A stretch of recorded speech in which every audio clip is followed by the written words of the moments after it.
Welcome in, everyone. Looks like sound is pretty good still.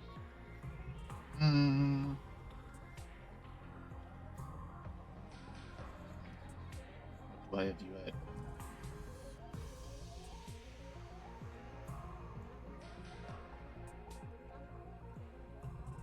Put it up to that. See if that's good enough. We'll see when Brady shows up.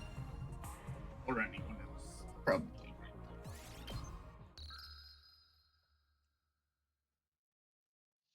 Day 26. Ding dong, bing bong. Get prepared. Be ready to give your. Morning. I barely slept last night. I woke up over and over again seeing Karara's face when she died in my nightmares.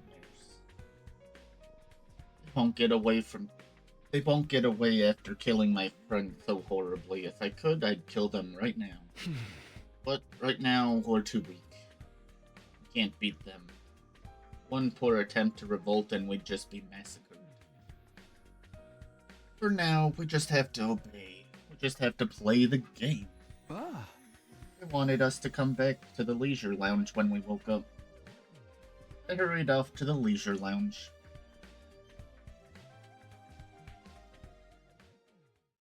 On my way to the leisure lounge, I came across Nozomi and Moko in the hall. Nozomi, are you okay? You're so pale. I couldn't sleep last night. I just can't believe it. Rara, she's gone. Rara, I didn't know what to say. What could I do for her after she lost a close friend? We buried her. Make sure you say goodbye to her later, okay, Takumi?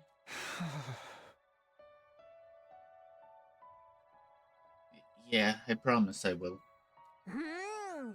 They're not going to get away with killing Karara. I'll do whatever it takes to avenge her. But now's not the time. They're a bit too strong for us right now. So we're all going to play this game for a little while and wait for our chance.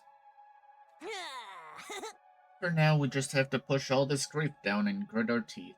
Knowing how to bide your time is an important part of fighting. Nozomi was barely able to hold steady on her own 2 feet. Noko looked after her as they walked to the leisure lounge. I made a vow to myself as I watched Nozomi walk away. No matter how this game turns out, I'll protect Nozomi to the end. No, not just Nozomi. I won't let anyone else die. Because I came back here to protect them and grab hold of a future where we can find happiness.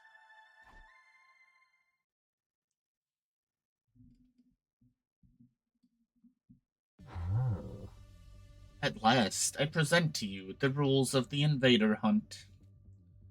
Once we were all in the leisure lounge, the sponsor began to explain the rules without any preamble. The rules are exceedingly simple. All you have to do is hunt the creatures known as invaders. You will gain points for every invader hunted, which will be tallied. And reflected in the live rankings.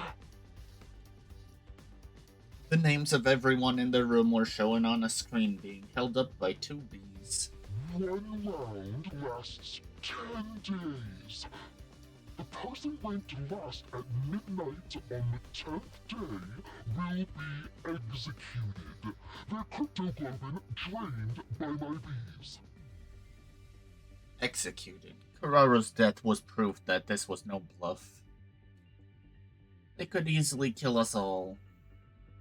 In short, we need to try and kill as many invaders as possible. I'm glad we don't have to actually kill each other or anything.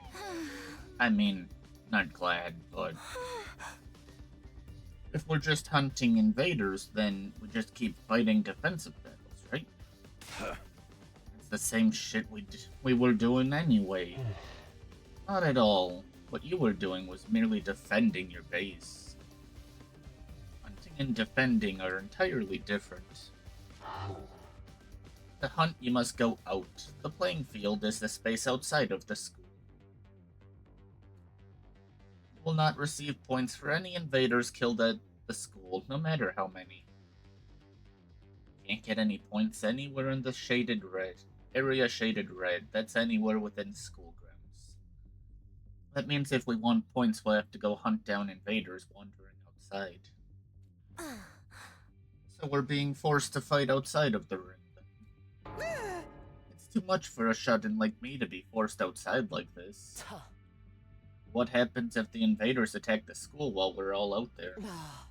The commander strikes when the place is empty, it's the end of the line. All you need to do is engage them before they infiltrate the school grounds. They say that a good offense is the best defense after all.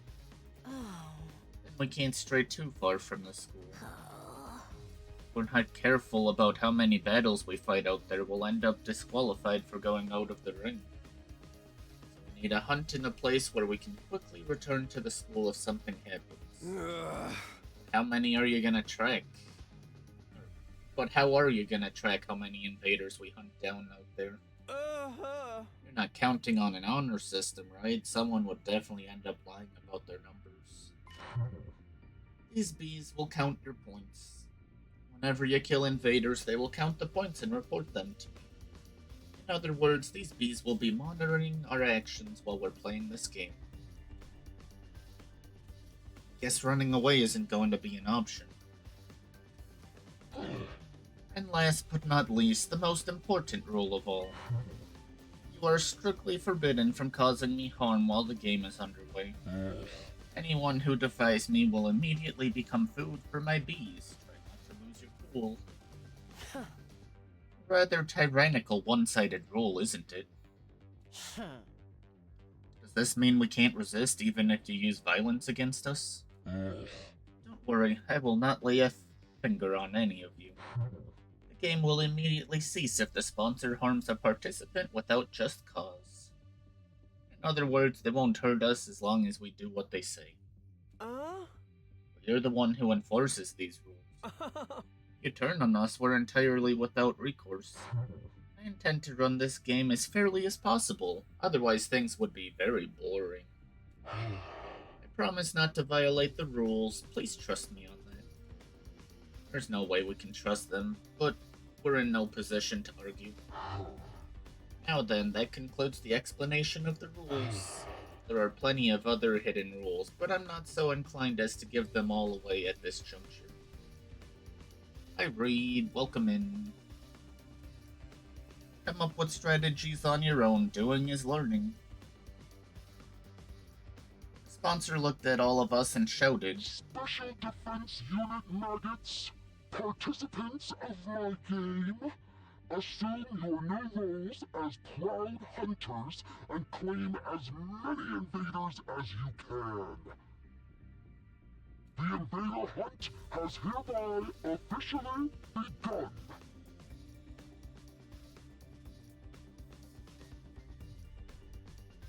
Without so much as a moment to prepare, the game was on. But I wasn't sure how I was supposed to handle our newly assigned task.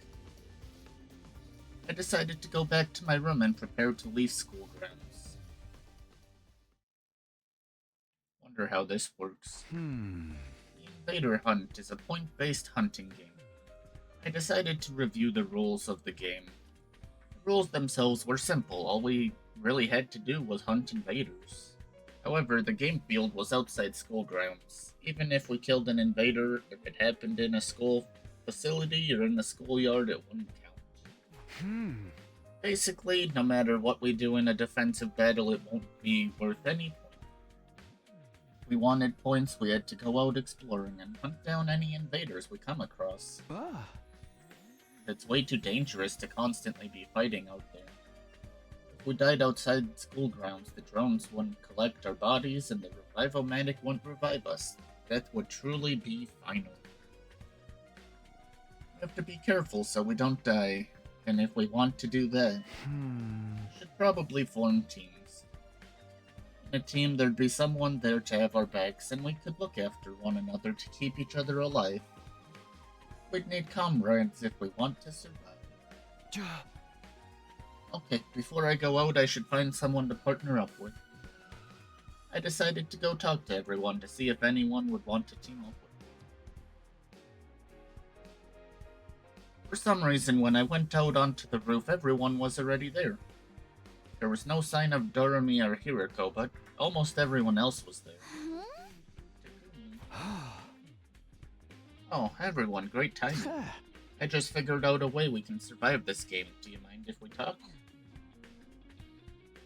Everyone rushed over to me and I explained the necessities of forming teams. The necessity. Huh? So I think we should at least be in pairs. Trying to do this solo will just end in game over the moment you take a lethal hit. Yeah, we were just saying the same thing. We should work in teams, I mean. We were actually just deciding the teams. In short, we're right in the middle of a draft meeting. Kako pulled out a piece of paper with the members of each team written on it. The first team is us boys and Sister Dearest. And then the second team is all of the girls. We might end up spending a lot of time together from now on, so we thought grouping up by gender would make sense. What we're worried about is Yugamu, who's nowhere to be found. He's a boy, but it's entirely possible he'd like to stick with Miss Kirafuji and Miss Magadori, as he's done up to this point. But if we put Yugamu in Team 2, then we should put Hiriko in Team 1. Miss Shizuhara is very strong, so we were discussing giving preferential negotiating rights to the weaker team. Preferential negotiating rights? This really is like a sports draft. By the way, what team do you want me in? It would make sense if I was in the male-centric team, but you have to play alone. Nobody wants you. What? I was so shocked that my voice withered away mid-exclamation. Well, why? Why am I the only one being left out? Don't tell me you guys are still suspicious of me. I thought we cleared things up about Gaku. I didn't kill him. It was the sponsor, isn't that obvious? No, we're all on the same page there. They're definitely the one who killed Mr. Maruko. They destroyed Sirei too. They're behind everything. Then why? Mr. Samino, have you forgotten? You killed Mr. Otsuki.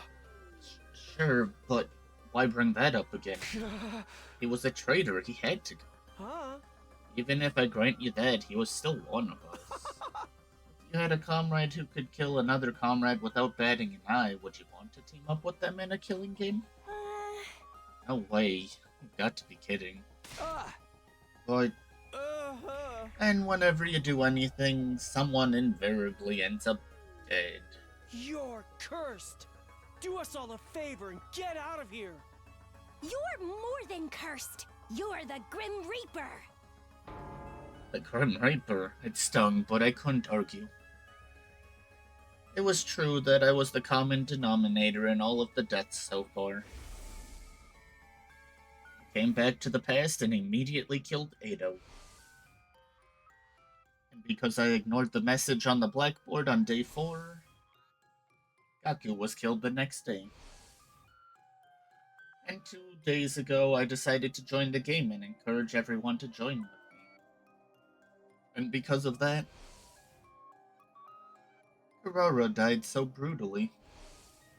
If you hadn't convinced us to join this game, Lady Kurara would still be with us.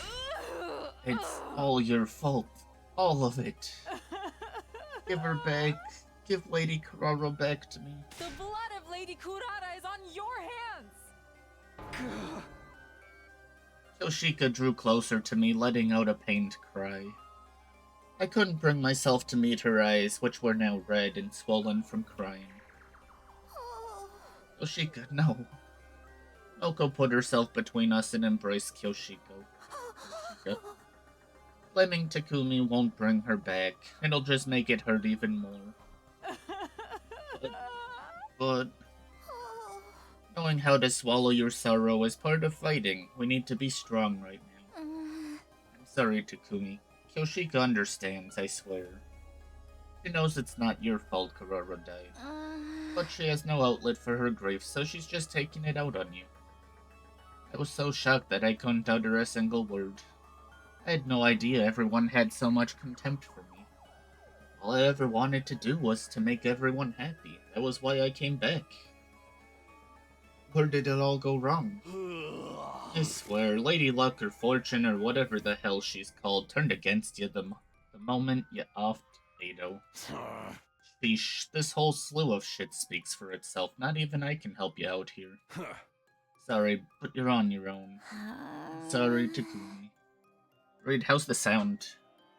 Am I louder than the game?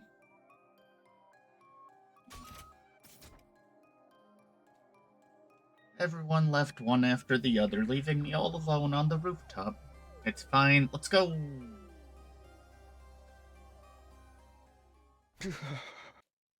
I felt total despair. This was my first time being so obviously and intentionally isolated. I always had Karuwa by my side in the TRC. My mom and dad were always waiting at the dinner table whenever I went home.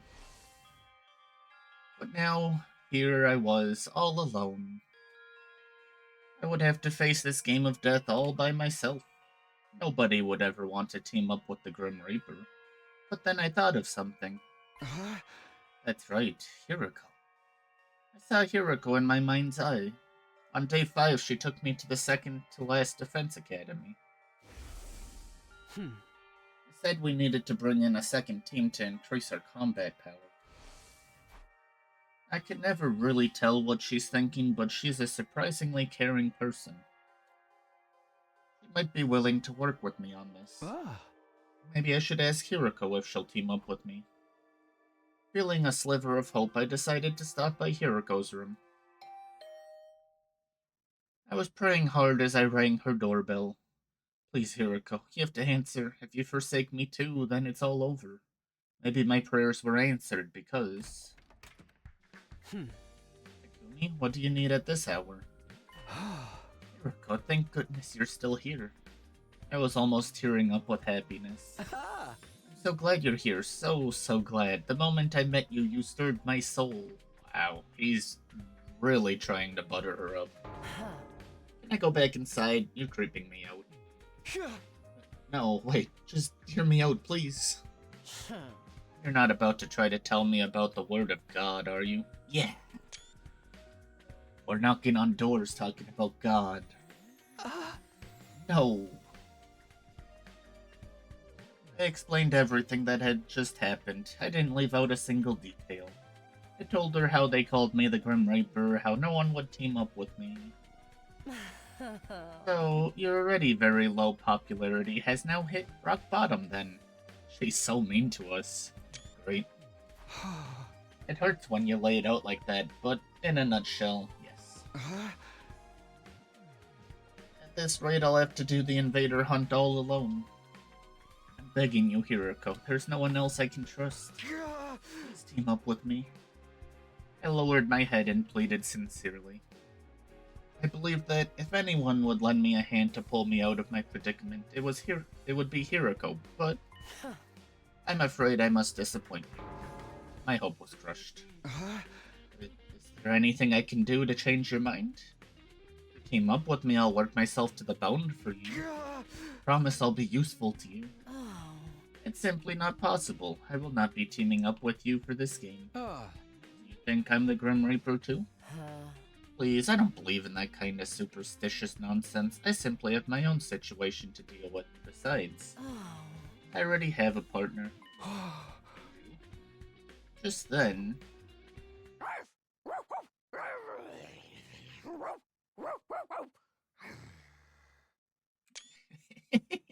Get lost, Takumi. Mistress Hiroko is all mine.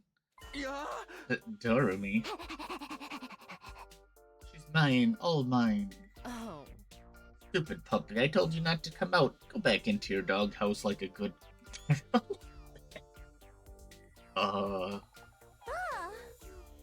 Don't be mad at me, Mistress Hiroko. Well, what's going on? Why is Dorumi barking? You know how this one's been an overexcited nuisance since the killing game was announced, right? So I turned her into my dog. I don't understand in the slightest. Basically, I used strength to make her submit, and it broke her a little. Come to think of it, Jeremy had been unusually quiet during the announcement of the rules. I guess she was already a dog at that point. Oh. I have a responsibility to her as her owner, so I'll be playing this game with her. That's terrible.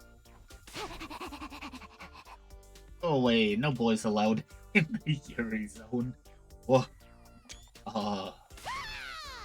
She's all mine. I instinctively fled after being ferociously barked at by Darumi. Ah. I guess I'm on my own then. I felt strangely refreshed after being so cleanly rejected. Fine, I'll play by myself. I'll hunt down the invaders on my own and survive all on my own too. Half sulking, I headed for the entrance hall. How's this gonna work? We only have 2 fire extinguishers. There was someone unexpected waiting for me when I arrived at the entrance hall. How pitiful that you must go all alone. Are you going to hunt or be hunted? Were you waiting here so you could laugh at me? No, I merely came to give you some information. I failed to mention it earlier, but I have added more fire extinguishers. Now you may go outside at any time. You should all hunt whenever it pleases you. They're pretty prepared. How long have they been planning this? Now then, go out there and hunt. Struggle away for my amusement.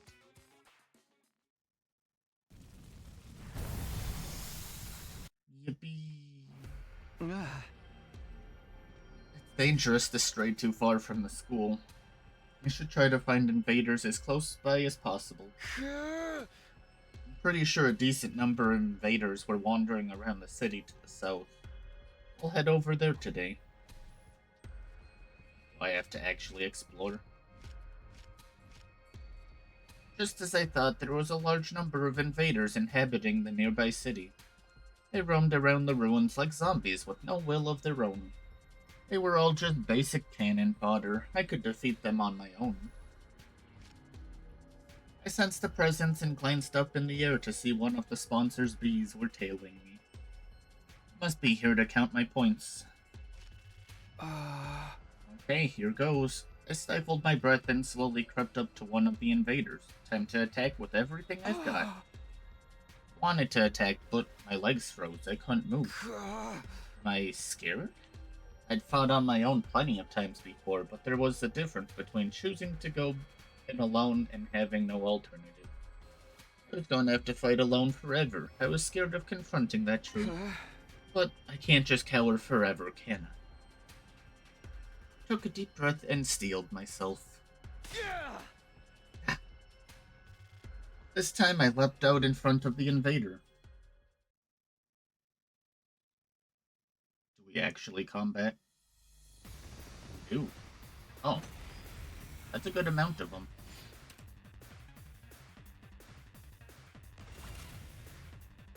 It made a poor choice, though. I've got this. This should do it. Say when. Take this! Here we go. That's it. Good to go.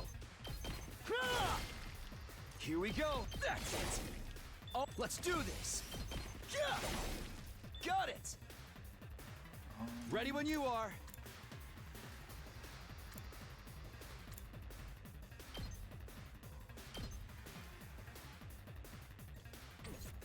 I'm safe.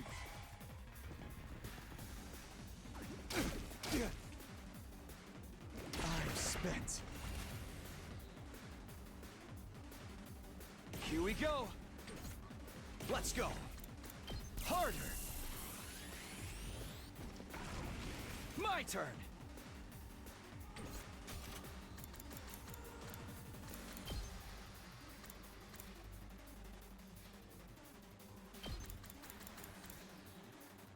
Oh, right, they changed how that worked. Let's go. Oh, I've got this. There. Let's go. Take that. Ready when you are. Now you heal at the Say end when. of the turn for some reason. Take this.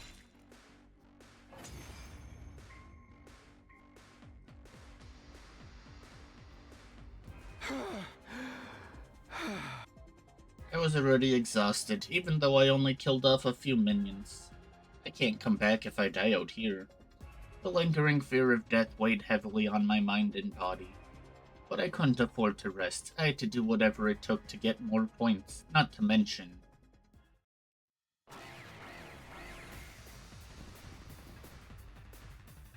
Invaders drawn by the sound of fighting were showing up one after the other, and they were beginning to surround me. I prepared to face the next battle with scarcely any time to breathe in between. My turn. Here. Let's do this. That's it. Oh, let's go. Yeah. Got. Here we go. That's it. Let's do this. Oh, let's go. That's it. Got it. Ready when you are. I can't finish it.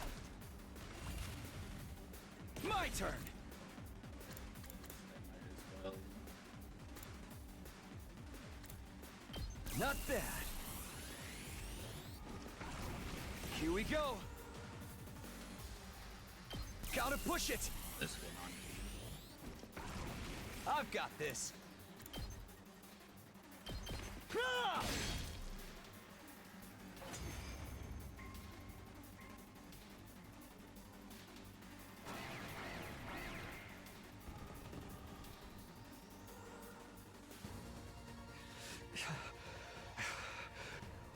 No matter how many I kill, more just keep cropping up.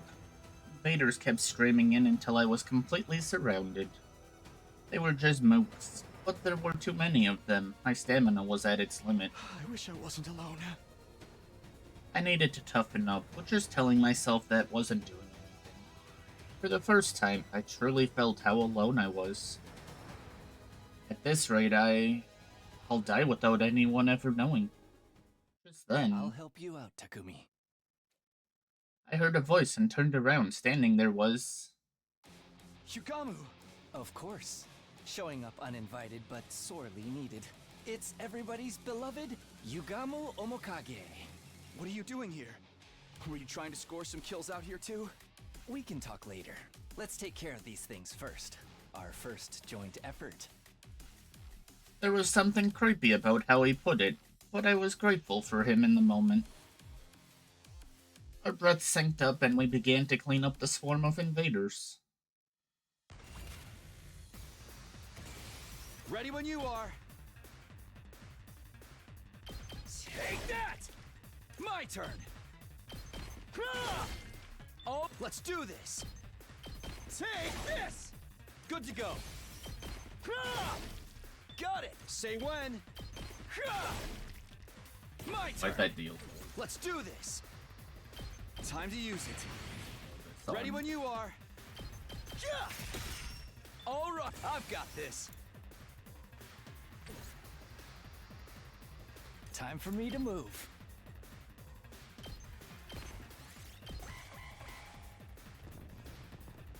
Someone did. That's it.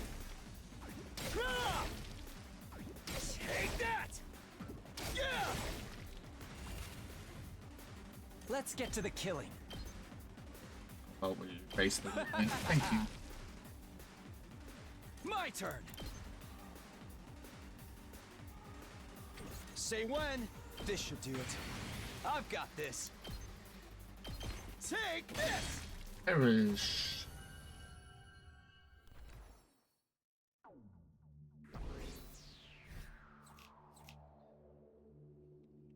Nice.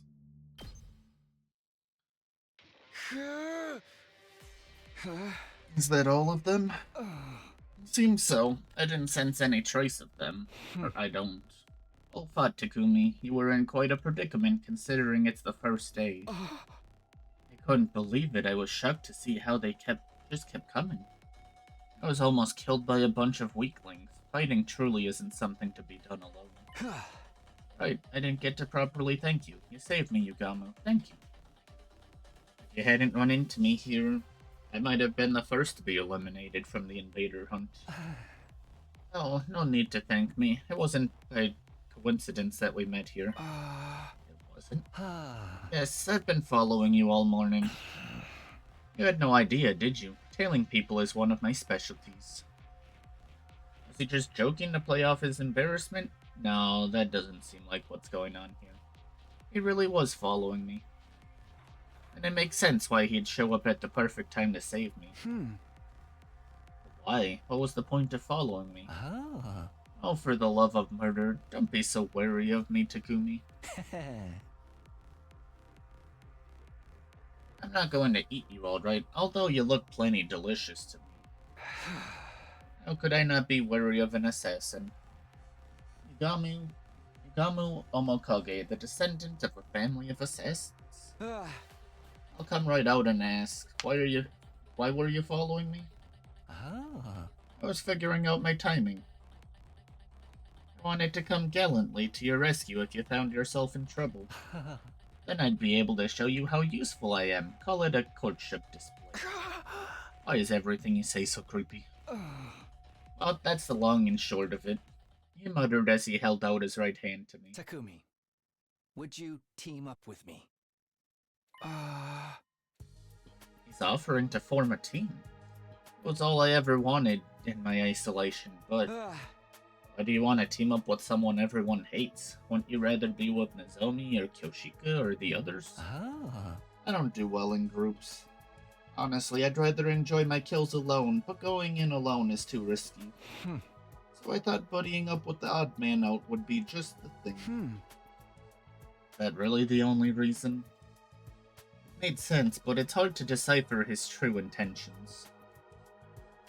I was sure he was planning something, given that he went out of his way to ask me after I'd been ostracized, but if I turned down his offer, I'd have to hunt alone forever.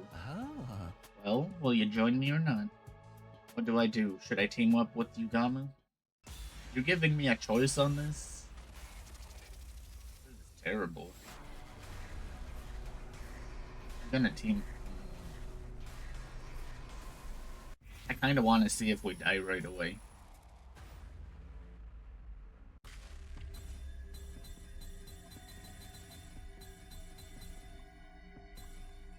I can't. It feels bad breaking someone. Well, he's not gonna carry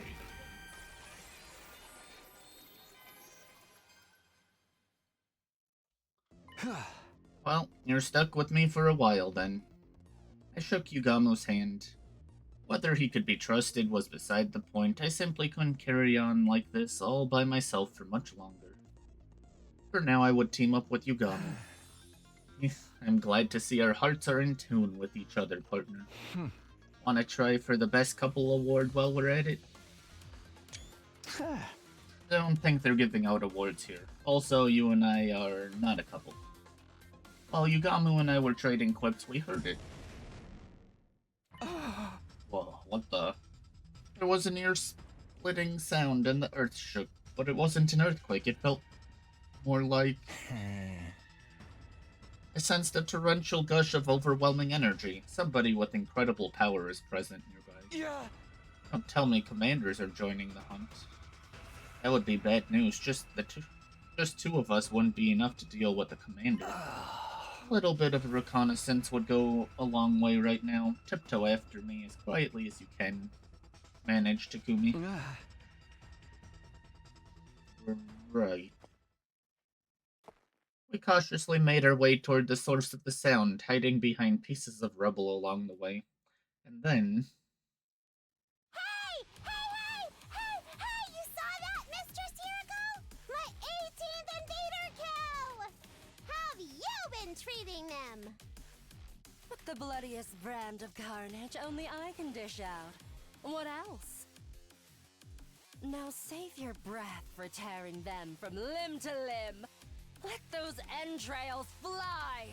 Let the bloodworks explode far and wide!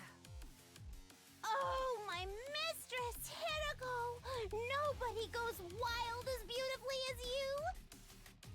Your rampaging form electrifies me! You're everything I long to become! Those two are enjoying this way too much. They aren't hunting anymore. They're just straight up massacring every invader they see. It kills me to say this, but I'm afraid we must cede the best couple award to them. Something feels off, though. Hiriko's always been strong, but when did Doremi get so powerful? She hadn't joined any defensive battles before this and should be woefully unfamiliar with combat. The euphoria of finally being able to take part in a killing game has likely unlocked the latent potential in her hemoanima, making it bloom. That's an unconventional way to unlock latent potential. Why the gripe? Potential is logic-defying by definition. Also, we should totally call it a day and head back now. They've likely already murdered all the invaders in this area. Yeah, we've earned enough points today. Let's go back and rest up for tomorrow. We made our way back and decided to drop by the leisure lounge before returning to our rooms.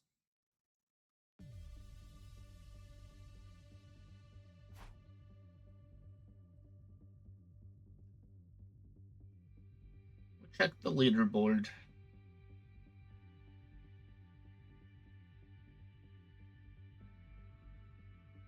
Unsurprisingly, those two are in the top spots. I expect they'll be staying ahead of the pack for a long time to come. I'm in third place? Honestly, I thought I'd be much lower than that.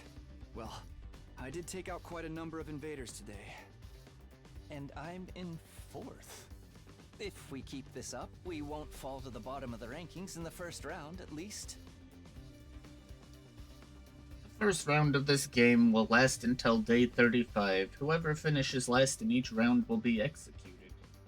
I decided I wouldn't keep tabs on where the others were placed. Ensuring my own survival was more important, and besides...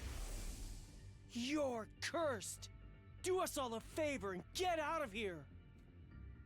You're more than cursed. You're the Grim Reaper. The blood of Lady Kurata is on your hands!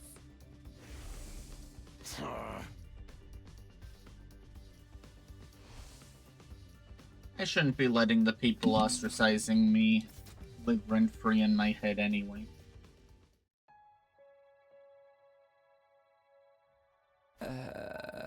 Phew, what a day. The constant fighting and stress of possible death had strained my mind and body to their limits.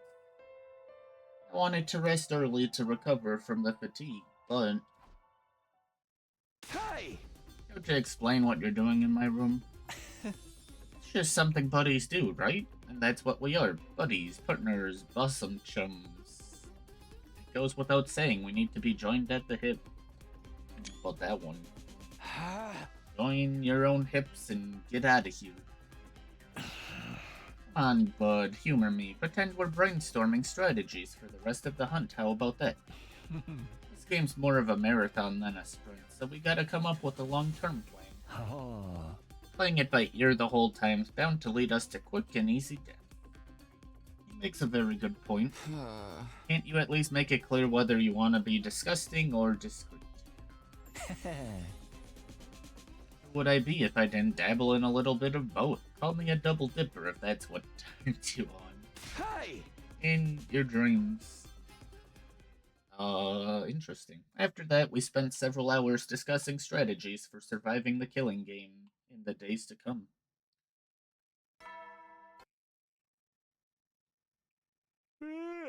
You never know when the... Well then.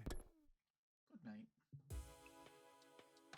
Ah. Bedtime already. Time flies when you're having so much fun. If you don't mind, Takumi, we can continue the rest of this conversation in bed. Of course I mind. It's about time you went to your own room. Oh, Takumi, throwing me out after our exciting intercourse without any pillow talk at all? How cold is your heart? Hey! Stone cold. Out. Now. After chasing Yugamu out of my room, I crawled into bed and closed my eyes.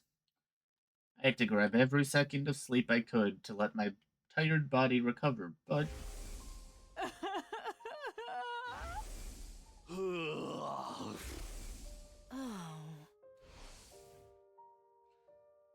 Ugh. The words from this morning reverberated around my mind, preventing me from slipping into a restful slumber. How did it turn out like this? I came back in time to lead everyone toward a brighter future. So why am I being so despised? What I wouldn't give to return to those happy days.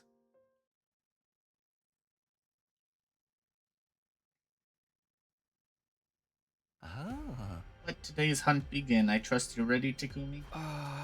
Yeah, ready when you are. On day 2 of the invader hunt, we went out to explore the city again.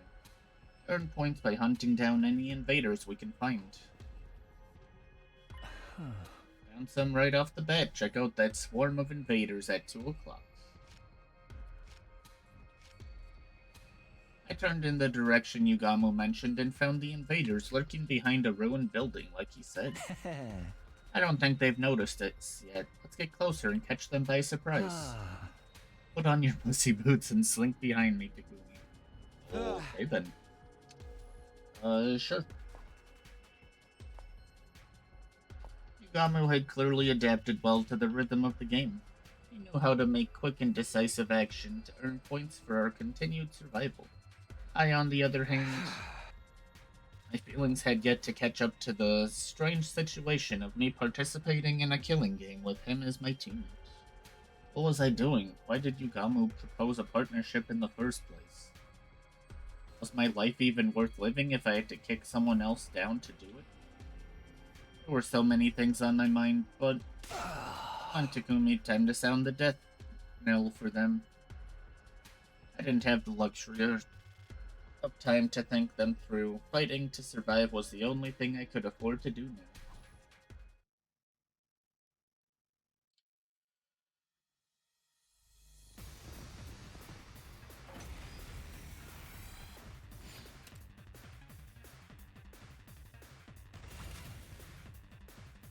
Let's do this! Yeah! Good to go. That's Right. it. I should have powered Ready up when you are. first. Let's go. Time to use it.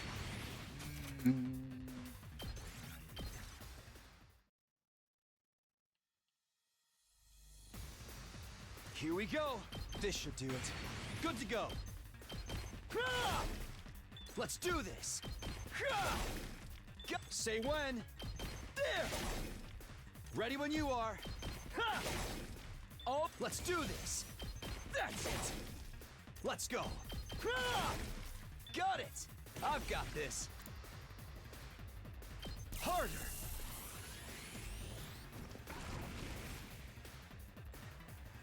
I'm good to go. Does this do it for you?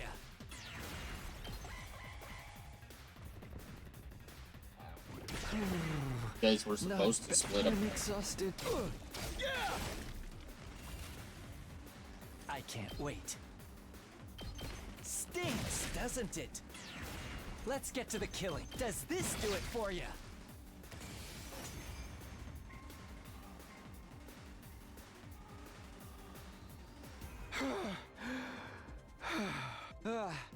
We get them all. Too early to be celebrating. More enemies are waiting in the wings. Invaders approaching at 3 o'clock. Big guy. They just keep coming. I prepared for the next battle with scarcely any time to breathe in between.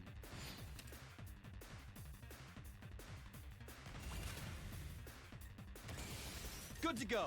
Time to use it. Let's do this. Gotta push it. My turn. There. Oh, let's do this. Hurrah! I've got this. Yeah. Go. Here we go. There. My turn. Yeah. Oh, ready when you are. Take that. That was a good first. Take this. Ooh, stubborn, aren't they? I've got this. Say when. This should do it. Here we go.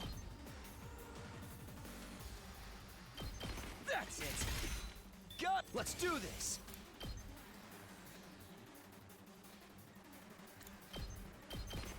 Here we go. Take that! All right. I've still got some kills in me. How about this? I'm not finished. Stings, doesn't it?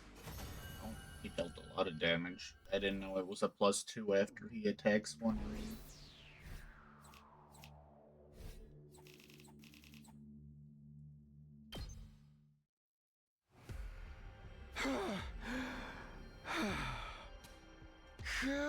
Fighting outside is tiring.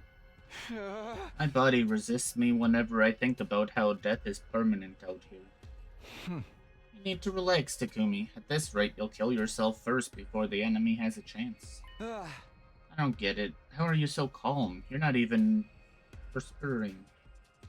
I wouldn't be much of a professional assassin if I let every other spot of good murdering get me down now, would I? Hey, what's your secret? How do I kill the enemy efficiently while conserving as much stamina as possible? The secret is your heart. That is to say, your frame of mind. Get it in your head that the act of killing is nothing special at all, nothing more than mundane work. Mundane work. Like hitting a nail with a hammer, like turning a screw with a screwdriver. Just dull, repetitive work to be repeated without much thought or physical strength. So, basically, I psych myself into believing it's nothing. Does that really work? Anything more concrete, like a better way to move my body or something? Your body movements are virtually perfect, Takumi. There is nothing to critique. What's left is your mentality, right? Just give it a shot. You got nothing to lose. Pretend the act of killing's the most boring job in the world. Just dull, repetitive work. Despite my misgivings, I decided to try out Yugamu's suggestion. I crept up to an invader that happened to be meandering about nearby and launched a surprise attack. Without entertaining the fear that threatened to well up from within, I quietly lifted up my sword and brought it down nonchalantly. This was just work, something that had to be done. No need to think too much about it. I went after the next enemy as I repeated those thoughts to myself. Detach yourself. It's just work. Detach yourself. Just work. Incredible performance, Takumi. It's like you've become another person. Yes, you have an aptitude for killing. I sensed it the moment I laid eyes on you. Aptitude for killing? Me? I think you need to get your eyes checked. It might sound strange coming from me, but I wasn't good at such things at all. I tended to miss the obvious, and my reflexes were average at best. I don't have an aptitude for anything. Gifts show up in many different ways. Sometimes they manifest later in life. Later in life? You'll understand one day. I wasn't happy to be left hanging like that, but I knew he would just be evasive if I tried to press the matter, so I didn't. Anyway, we should focus on the hunt for now. Now that I seem to be getting my mind under control, I wanted to get used to the hunting at one go as well. Let's go look for the next group of enemies. I feel like I can take down another 15 before calling it a day. Nah, I think we should call it a day now. We've earned enough points. I was just getting the hang of it. That's when it gets dangerous. Everything in moderation, including assassinations. Besides, if we keep on hunting, we'll run into them sooner or later. You okay with that? Them. Just as I was wondering who Yugamu could be talking about. Over here. This'll be our starting point for the hunt today. Don't fall behind, you losers. I heard a familiar voice coming from somewhere nearby. I quietly made my way toward the voice and peered out from behind some rubble. I feel like I'm starting to use my hemo anima better. Not even a commander can stop me now. I think. Confidence is the name of the game, sister dearest. You and I both know nothing can stand in the way of our newly awakened powers and strengthened bonds. Don't start getting carried away, you two. Thinking you're invincible because you learned a thing or two's the best way to die on the battlefield. You little chicks can just stay beneath my big strong pinions for now. I ain't gonna let any of you die on my watch. I'ma protect y'all with my life in the name of Takamaru Yakashiji. They're hunting here too.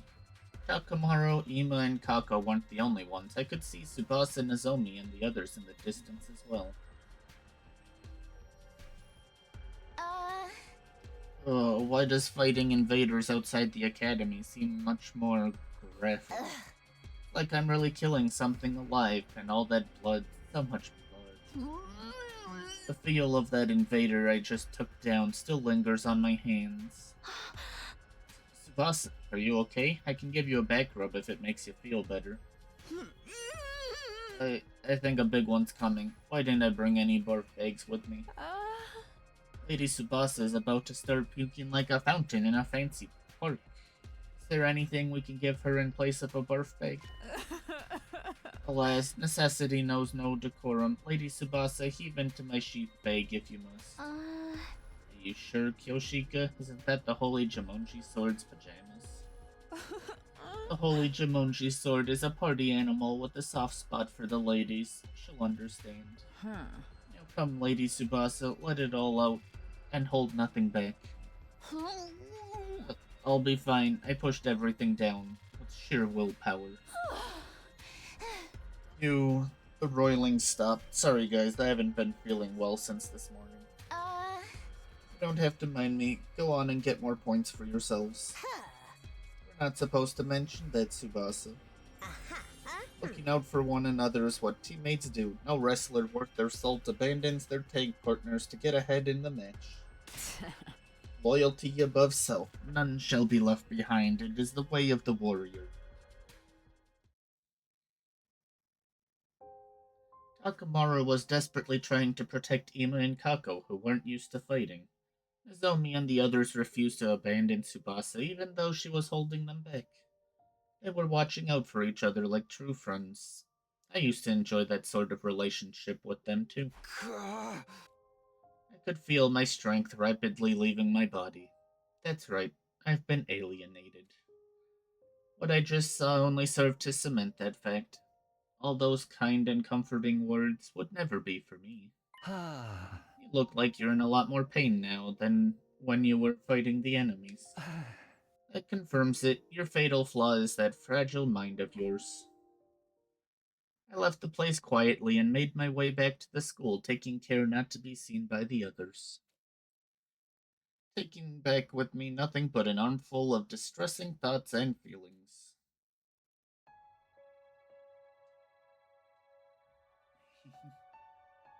Do you see something, Kitty? What's out there? I got back to my room earlier than usual, but wasn't in the mood to do anything. Except lie upright on bed. Hey, you... Don't do that.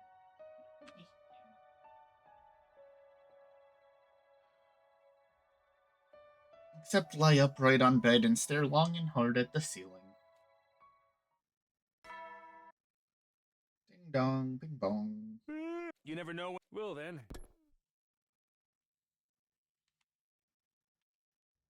I suddenly realized it was already night. I knew I should be resting, but bad memories kept resurfacing in my mind and pulling me back to wakefulness.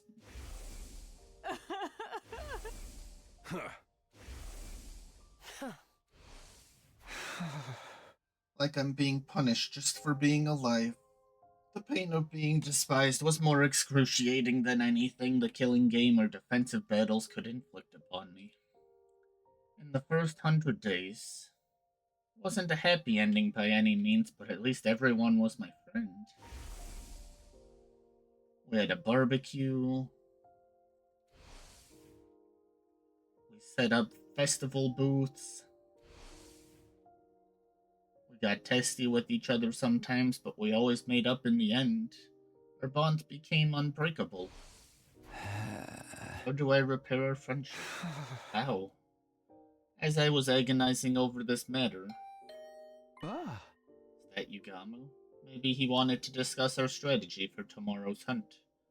Although I honestly wasn't in the mood to talk, it wasn't like I could simply drive away the only friend I had. I got up and slowly ambled to the door. When I opened it, I saw Yeah. Hiriko. Ugh. Good. I was just about to kick the door down. What are you doing here? Or rather, are you sure you want to be seen here? Ah. I'm Jinx. Nothing good will come out of any association with me. Oh. Well, aren't you wallowing in self-pity today? Finally lost your mind after falling out of favor with everyone else. Huh? Including you, right? Hmm. I think so. Yeah, I do. You didn't want to team up with me like all the others. Huh? Went through hell and back after you left me in the lurch. Those invaders chased after me and surrounded me. I had no way out. They almost killed me. It wouldn't have happened if you hadn't turned me down. It wasn't Hiriko's fault that I'd almost been killed. I knew it in my head, but my heart refused to stop those angry words from spilling out of my mouth. Huh. Hiriko said nothing in response to my irrational accusation at first. You're right. I could have handled that better yesterday. You were already crushed by everyone's unkind words indeed. I should have been more considerate. So here's a token of reconciliation from me to you. She took out a box she had been holding under her arm and handed it to me. Ah. Token of reconciliation? Oh. Open it. I think you'll like what you see. I took the box and gingerly lifted the cover. Inside was... Ah. What? It was the dead body of a gigantic bee. Is some sort of sick joke? No, wait. This bee? Ah. Isn't this one of the sponsors' bees? You killed it. Huh. I did. I took advantage of the chaos after Kuraro was killed to secure one. Huh. As a research sample. What sort of research? You can't be this stupid. Huh. Research that will help us kill the sponsor and put an end to this travesty of a game. Ah. Is that...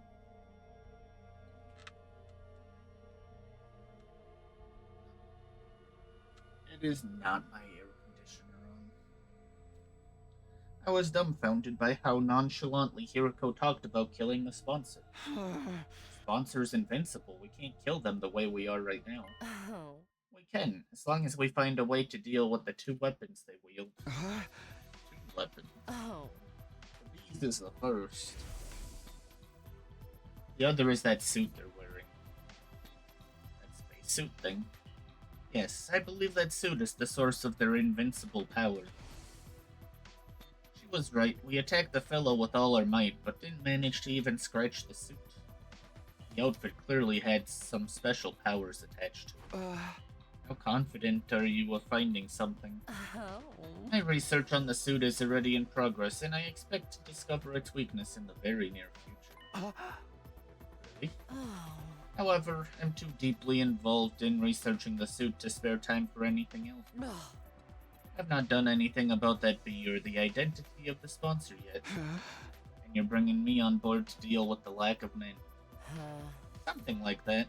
So, are you willing to join me in my quest to bring down the sponsor? If that were truly possible, I'd be more than happy to give her as much help as she needed. But there were some things that were bothering me. Huh? You wanted my help, why did you turn me down yesterday when I asked to team up? Then you wouldn't have had to come over again today to do this. Oh. Or your brains, try to remember what my exact words were. Oh. I will not be teaming up with you for this game. Tuh. Surely you understood the implication that I would be teaming up with you outside of the game instead. Sorry, I guess I couldn't see past that big bush you were beating around. You've been nothing but dismissive of me so far. When I was alienated, you didn't try to take my side. Huh. So we're clear. Huh. I mean, just so we're clear, this doesn't mean we trust you or anything. Yes, I do think I could have handled that better, but can you blame me? I was still trying to figure out if I could trust the person you are right now. The person I am right now. It sounded like there was a deeper meaning to her statement, but I decided this wasn't the time or place to pursue it. The Takumi Sumino that I know is essentially a good person. He cherishes his friends, has a strong sense of justice, and possesses good leadership qualities. Someone worthy of my trust. However, you killed Ado on the night of day 2. A would-be traitor who had yet to do anything out of line. That created some doubts in me. I had to wonder if the Takumi I'm seeing right now is the Takumi I know. That is why I've been assessing you from a slight distance. To see whether you, the person you are right now, can be trusted. It was starting to make sense now, like why she wanted to come with me to second to last defense academy when I went there. She wanted to use the opportunity to ascertain my humanity. Chat later, let's be on our way. I couldn't find a definitive answer to my question until that day, when the game sponsor appeared and fatally wounded Kurara. You were the first to attack that unknown enemy in order to save her, with no care about what might happen to yourself. You were like a ray of light back then. That's when I was convinced. You are the Takumi I know. The same kind-hearted Takumi Sumino, with the most disheveled and generic mug, who always puts his friends above himself.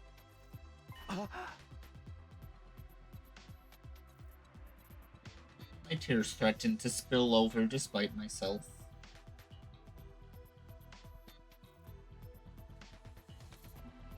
To think there was someone who still had so much faith in me after being called the Grim Reaper by everyone else. There, I said it. Now are you willing to work with me to bring down the sponsor? Not taking no for an answer.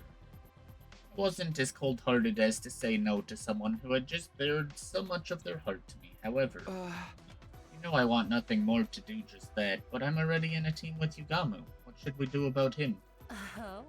He's welcome to join us. His knowledge in biology will be very helpful in analyzing the body of that being. You may not want to go against the sponsor, though.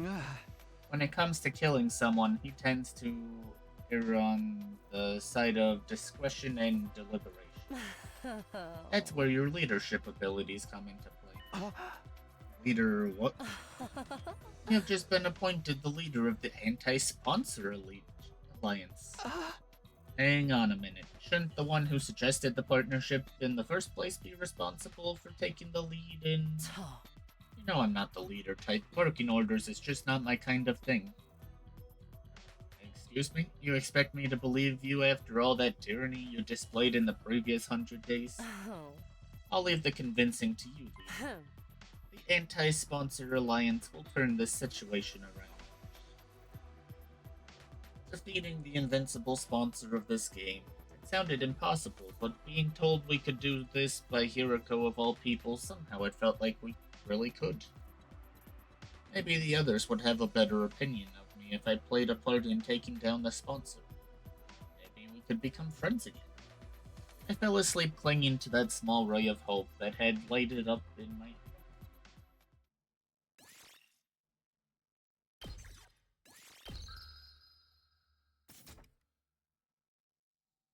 28. Okay, before we continue, I need the bathroom, so feel free to get up, stretch, grab a drink, and we'll be back shortly.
Alright, welcome back.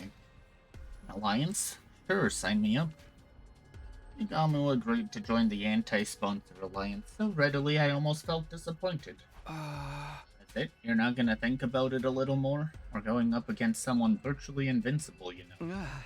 It's a risky gamble that may very well end in our own death. The same amount of risk we're facing if we continue playing this game, right?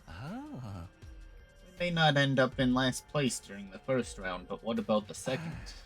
What about the third, fourth, and so on? We'd be completely worn out by then.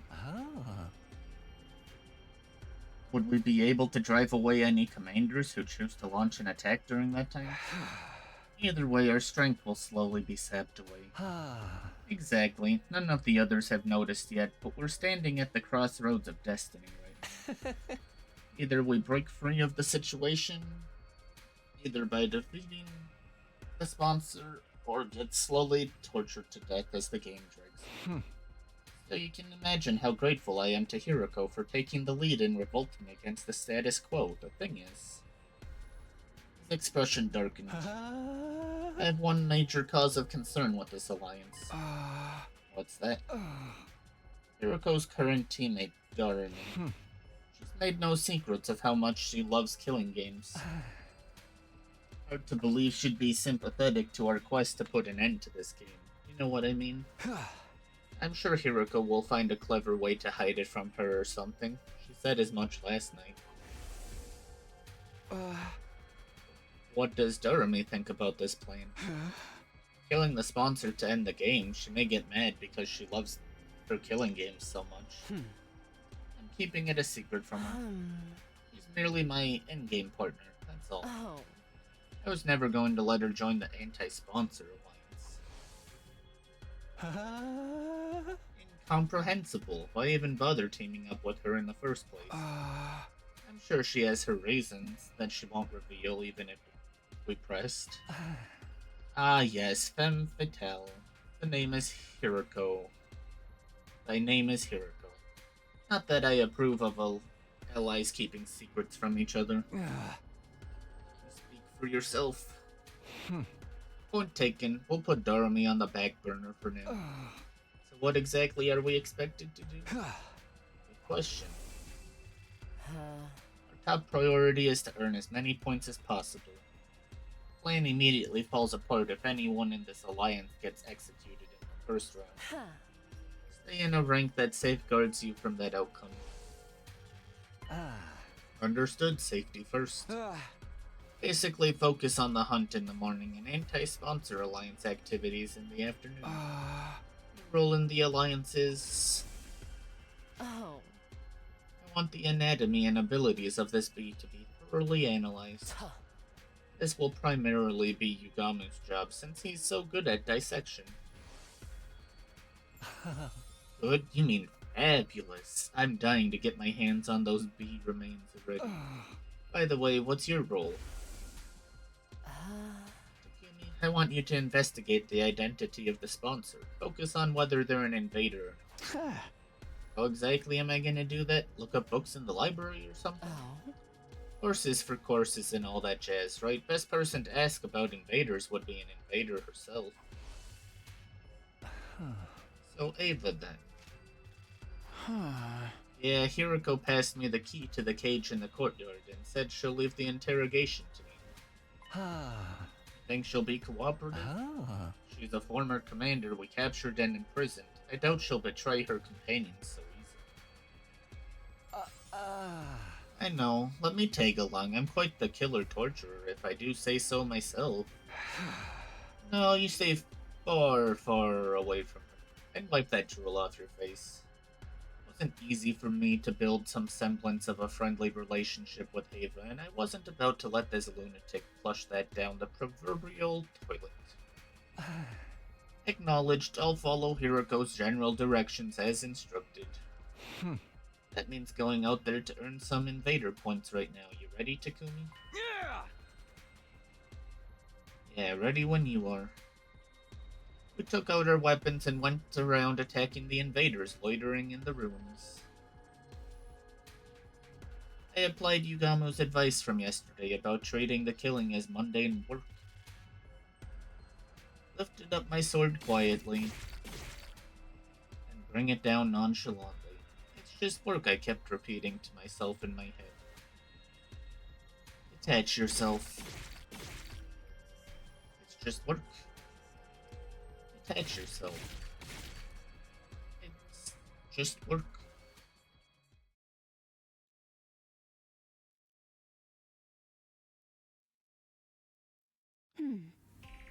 No, that sponsor isn't one of us. When I asked Ava about the sponsor's identity, she flatly rejected the possibility of them being invaders. Absolutely impossible. I can stake my life on it. You must have solid proof to be so sure. The proof is in the strangeness of their abilities. If they were truly one of our ilk, they wouldn't be using blood-sucking bees to fight. What do you mean? Bees are taboo in your religion or something? Not the bee, the blood-sucking. The absorption of divine blood is strictly prohibited in our commandment. Divine blood meaning the cryptoglobin running in our veins. Absorbing cryptoglobin was prohibited. That reminded me of something similar I had heard during my previous 100 days. Hemoanima, or cryptoglobin was it? Absorbing cryptoglobin is a taboo of the highest order. I was so confused why they were showing Tsire for a second, and then I read it said Emo. Which proved that the sponsor of this game couldn't have been an invader since they absorbed Karara's cryptoglobin. First of all, if the host were one of us, why would they organize a game to hunt down their own kind? Huh? Yeah, good point. It didn't make sense for an invader to urge the enemy to hunt down other invaders. However, this did complicate matters. The sponsor was neither Special Defense Unit nor School Invader. Did that mean they were an unknown third party? By the way, Takumi, if you don't mind me asking, Ava suddenly changed the subject. Remember that favor I asked for the other day? Did you bring it for me? Bring what? Oh my god. You know, my mask? You promised me you'd return it to me? Right, she did ask for her mask a while back. Huh?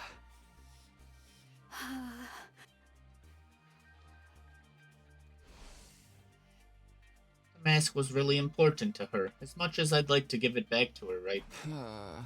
Sorry, Ava. I'm going to have to go back on that promise. You'll have to bury your face for a little while longer. Why? Why are you being so mean to me? She grabbed hold of the cage bars as she protested, tears welling up in her eyes.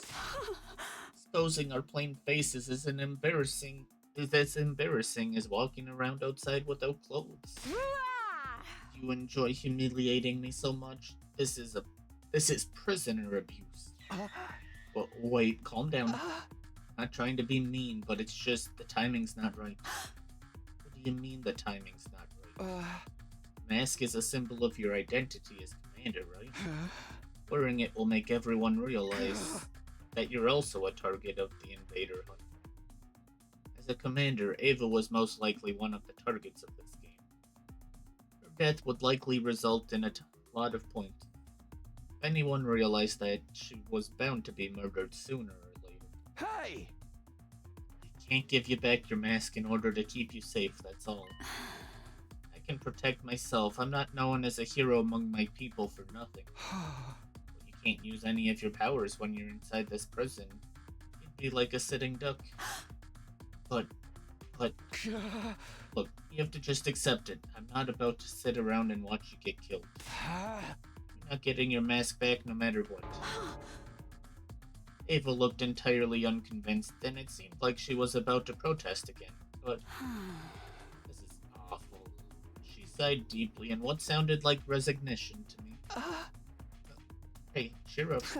Once the game is over, you can have your mask back, okay? Maskless life isn't that bad once in a while. No risk of heat damage to your face. I'm very sorry. She ignored my encouragements and apologies in favor of glaring at me through half-lidded eyes. You're so useless. Can't even fetch a simple mask for me? Huh? I thought I'd been imagining things. Did she just whisper something really out of character for her? Ava, sorry, can you repeat that again? Did I hear you calling me useless? Do you have a problem with me speaking the truth now? I can go on, you know. Takumi's a gibbering idiot, the enemy of all maidenkind, downright pervert. I'll sue you for prisoner abuse one day. Ava had done a complete about face. What could have transformed that sweet, docile lady from just now into this sharp-tongued witch? I'm guessing those are your true colors, huh? Oh. Yes, I'm done playing nice. I know I won't be getting anything out of you. This is the pits of the pits. After all that hard work, I didn't even get to see a glimpse of my mask. Why don't you just give it back already? The shock of not being able to get her mask back made Ava burst into tears. She had been putting on an act all this time. I was astonished by that fact and annoyed by her hurtful accusations, but what am I supposed to do now? I couldn't muster up the anger to chide her as she wept sadly. She was likely mentally strained from the stress of being held in the middle of an enemy stronghold. No wonder everyone hates me. I quietly left the courtyard so as not to agitate Ava any further. After that, I returned to my room and organized the information I'd gotten out of Ava in a notebook. And then once night fell,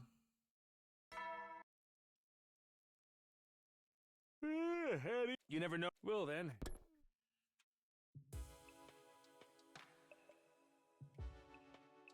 a bedtime announcement played. By rights, we should all be turning off the lights and jumping into bed right now, but the Alliance meeting shall now begin. We'll take turns to share our findings of the day with each other.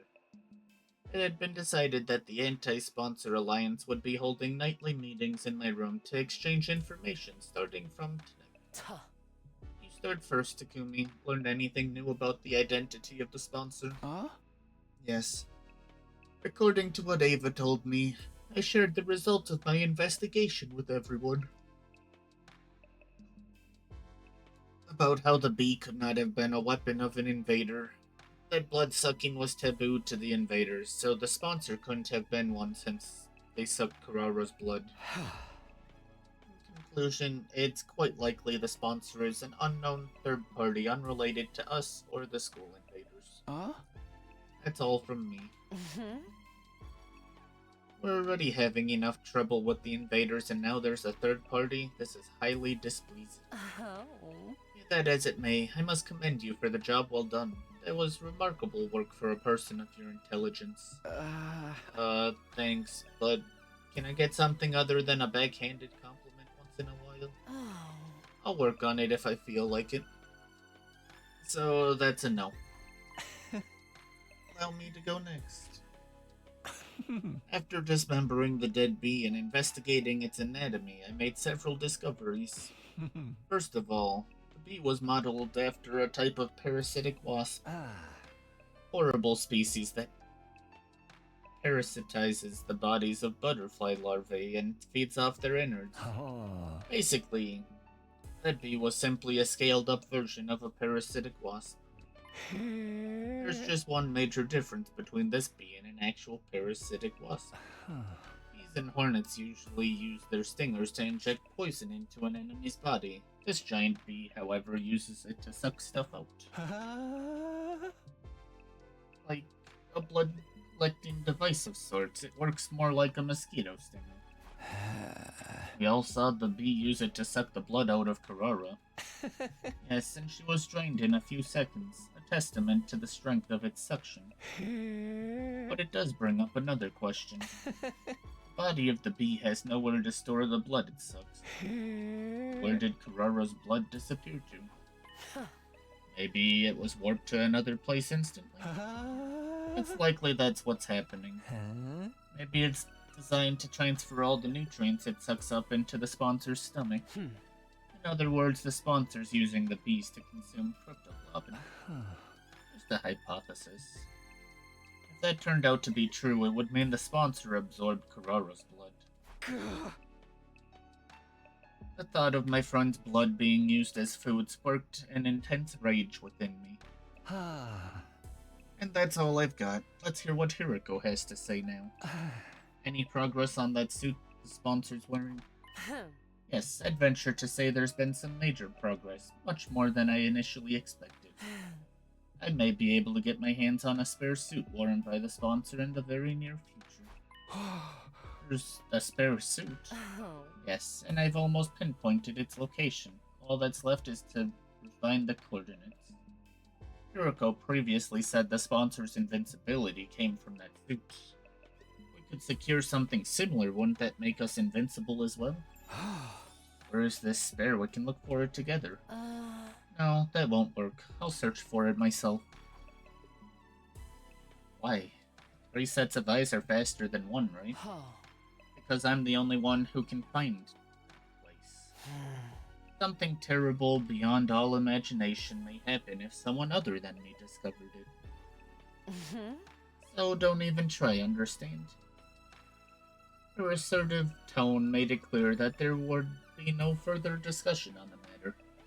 She must be talking about the hidden room in the school. Something that could cause the usually placid Hiroko to get so worked up had to be extraordinary. Okay, I'll respect your wishes even if I don't understand them. It's for the best. Moving on, what's the plan for tomorrow and beyond? I need you two to continue your research. We're having a dire lack of good information right now. Don't forget to keep earning points in the game as well. Stay in 6th place or higher. Also avoid situations that may end up with you dying to mere minions.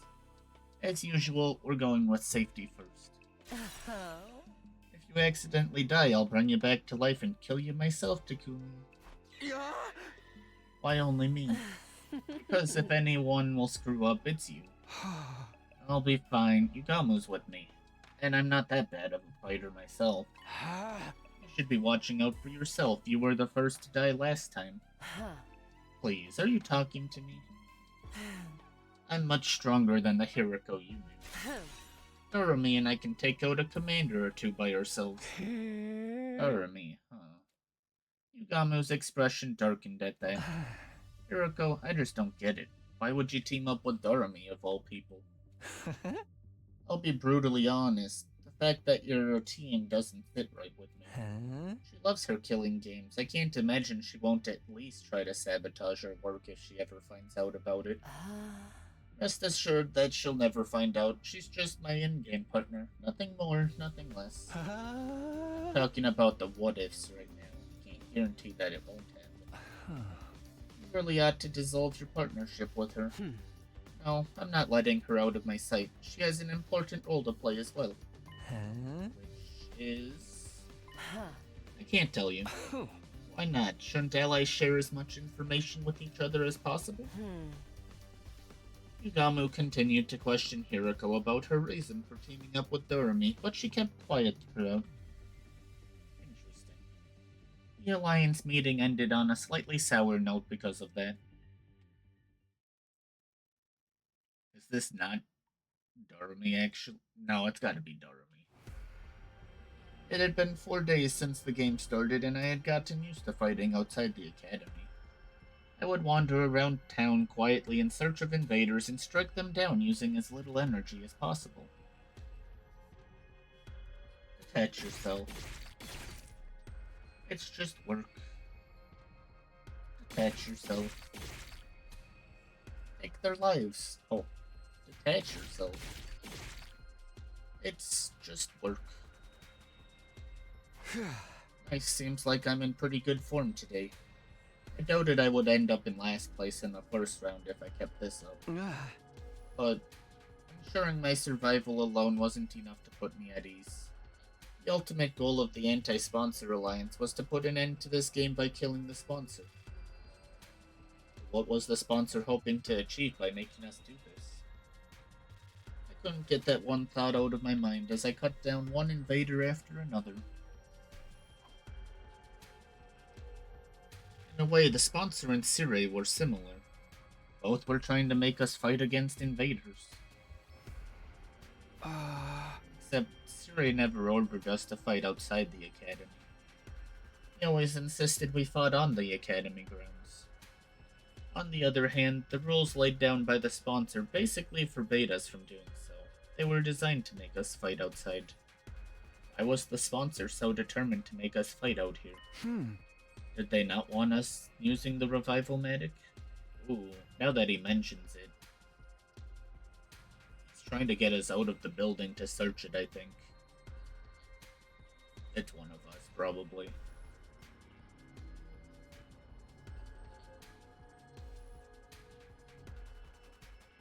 Dying outside meant our dead bodies couldn't be revived. Is that the sponsor's objective, to ensure that anyone who died would stay dead? Hey Takumi, when did your hands go on vacation? I was jolted back to reality by Yugamu's teasing. Sorry, just thinking about something. Dangerous to think and kill at the same time. There's a fine line between familiarity and carelessness. Keep your mind on the hunt for now. Don't forget that Hiroko warned you last night about being killed. You're right, sorry about that. I refocused my mind on the task at hand. With my sword in hand and my mind clear, I resumed the work of hunting down invaders. Yugamu and I then spent the better part of that morning killing together.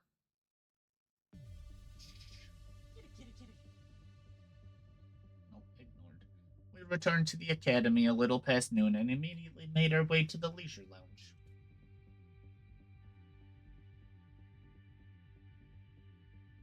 Wow, Falco.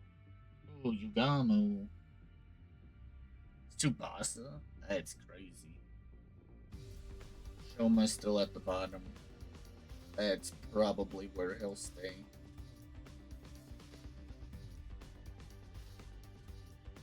There we checked our latest ranks. I'm in 4th place, and Yugamu's in 6th. Our positions had slipped from the first day, but we were still within the top bracket. Since it was already the 4th day, it was unlikely we would tumble all the way to the bottom this round, unless something catastrophic happened. Shoma's currently in last place. I had told myself not to look at the other positions, but my eyes naturally drifted to the last spot. Speaking of leaderboard positions, Tsubasa's is surprisingly high. she was clearly holding her teammates back yesterday.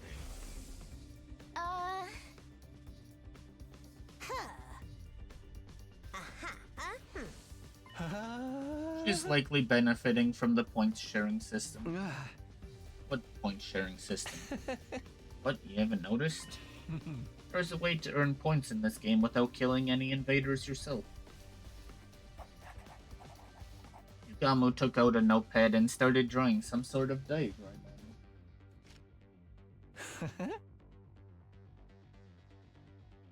Let's say, for example, a 10-point enemy appears in front of you. You kill that enemy by yourself, you gain 10 whole points. But if I help you in the fight, I gain a percentage of those 10 points.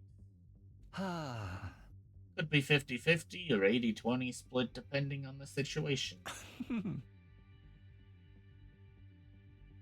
all hinges on how much each person contributed to the fight.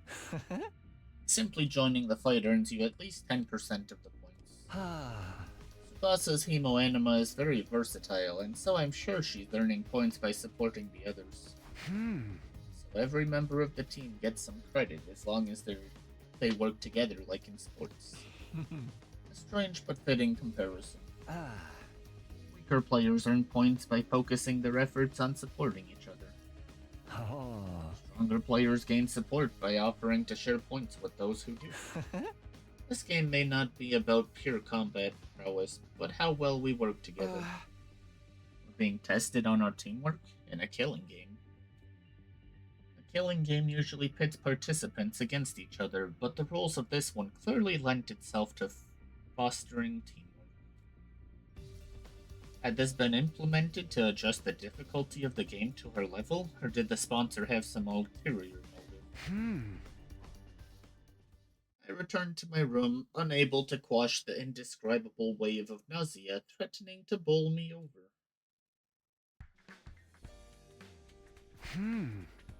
What should I do this afternoon?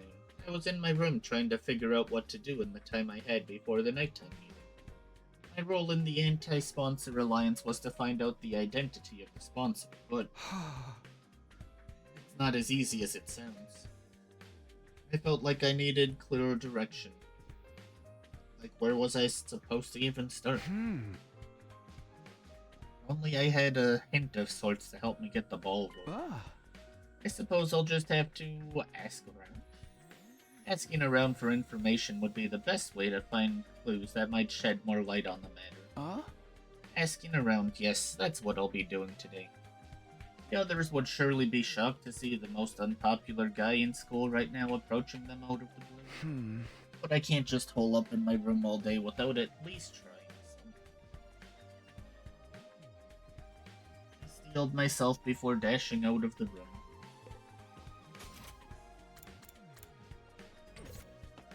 Us outside. Over here. Oh, right, it shows now.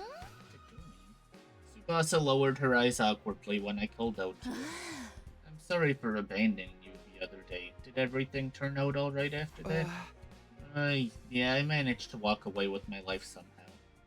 Yugamu and I are a team now. I'm just glad you're safe. I don't want to see any more of my friends dying.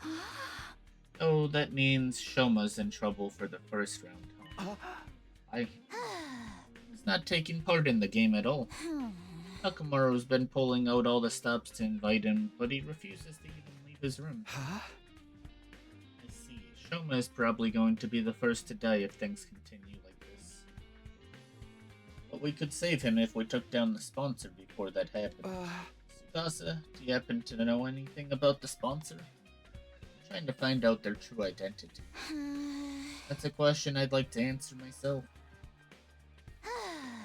Why did they show up and make us take part in this killing game? None of it makes any sense.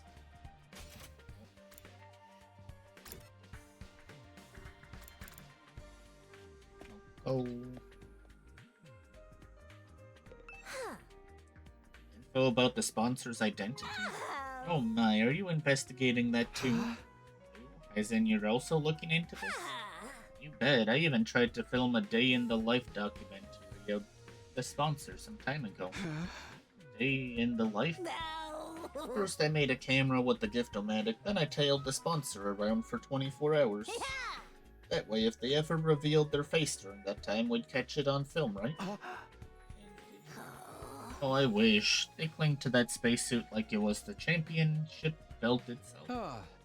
How's it possible to carry out any sort of daily routine with that thing? What about food? Oh, the sponsor doesn't eat. Yeah, I never saw them eat or sleep even once. Just kept buzzing out orders to their bee underlings day in, day out. Sponsor can stay active for 24 hours without any food or sleep. Sounded unbelievable to me, but Moko wasn't the type to tell tall tales. We're dealing with a real main event headliner here. Better be ready for a Royal Rumble if you're trying to unveil their real identity.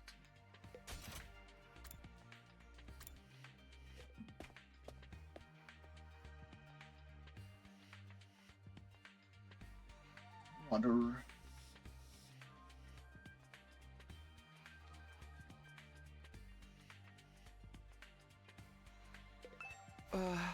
Hey Takamaro, can I have a minute? I'm gathering information about the sponsor right now, and... Sorry man, I ain't got nothing to say to you. You're just bad luck these days. Everything you touch turns to ashes. Bad luck. Just part of being the school jinx, I guess.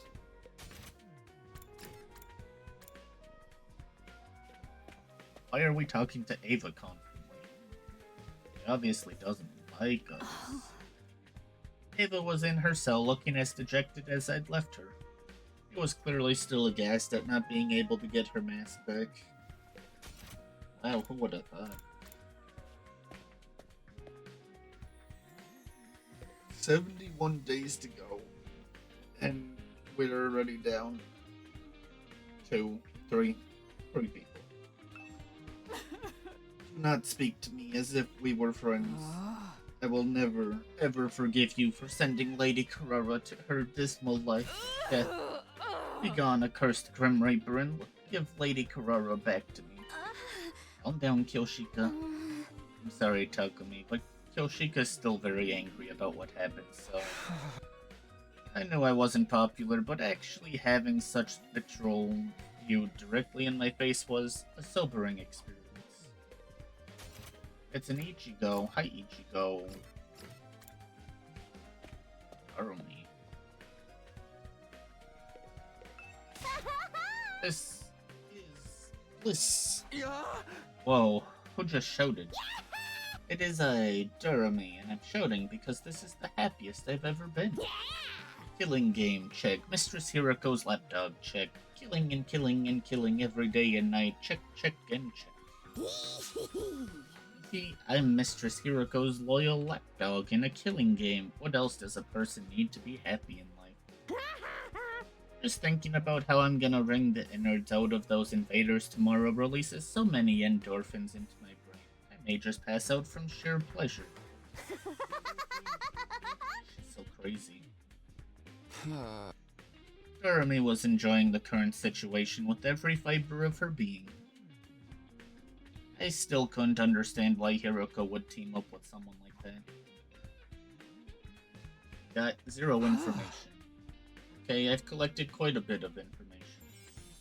I'd learned a lot and was glad I'd mustered up the courage to talk to everyone. The only thing we got was that they don't eat or sleep.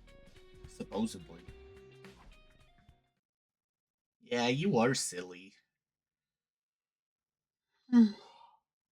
After putting the information down in a notebook, I prepared for the nightly meeting.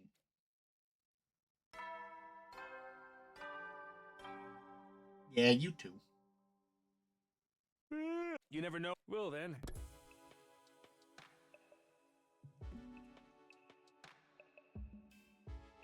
VOD immediately removed. I wonder. I'm gonna check something quickly.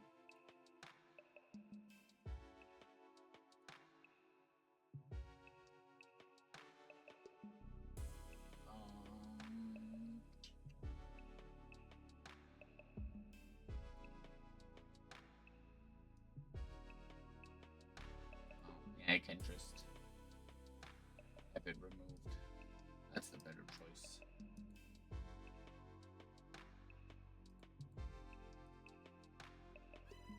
For the Anti-Sponsor Alliance, the bedtime announcement was now a call to action instead of a reminder to rest. I have a bot that removes the people that come in and try to scam you and stuff.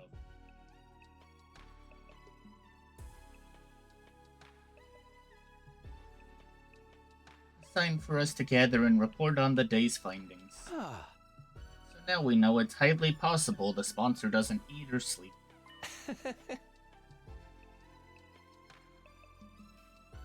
And still manages to be so powerful.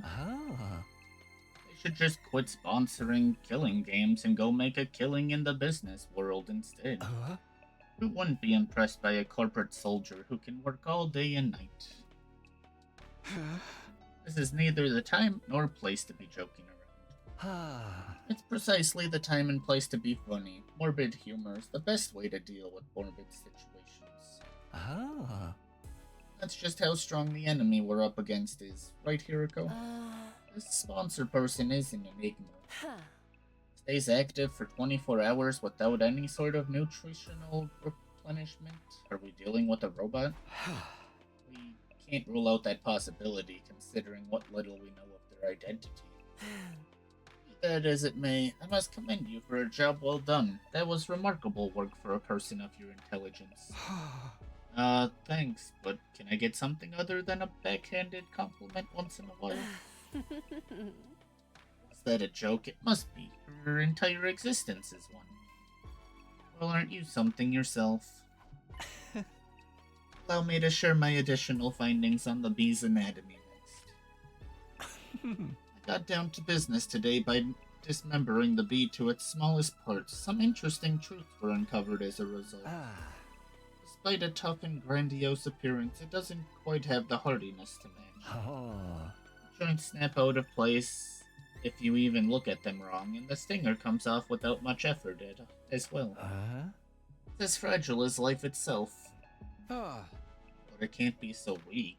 These bees killed Kuroro like it was nothing. Their bodies were likely enhanced by some supernatural means when they were still alive. Supernatural. In other words, hemoanimal.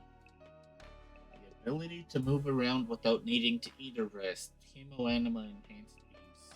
The more we tried to pry into the sponsor's business, the more of their uncanny strength we seemed to discover.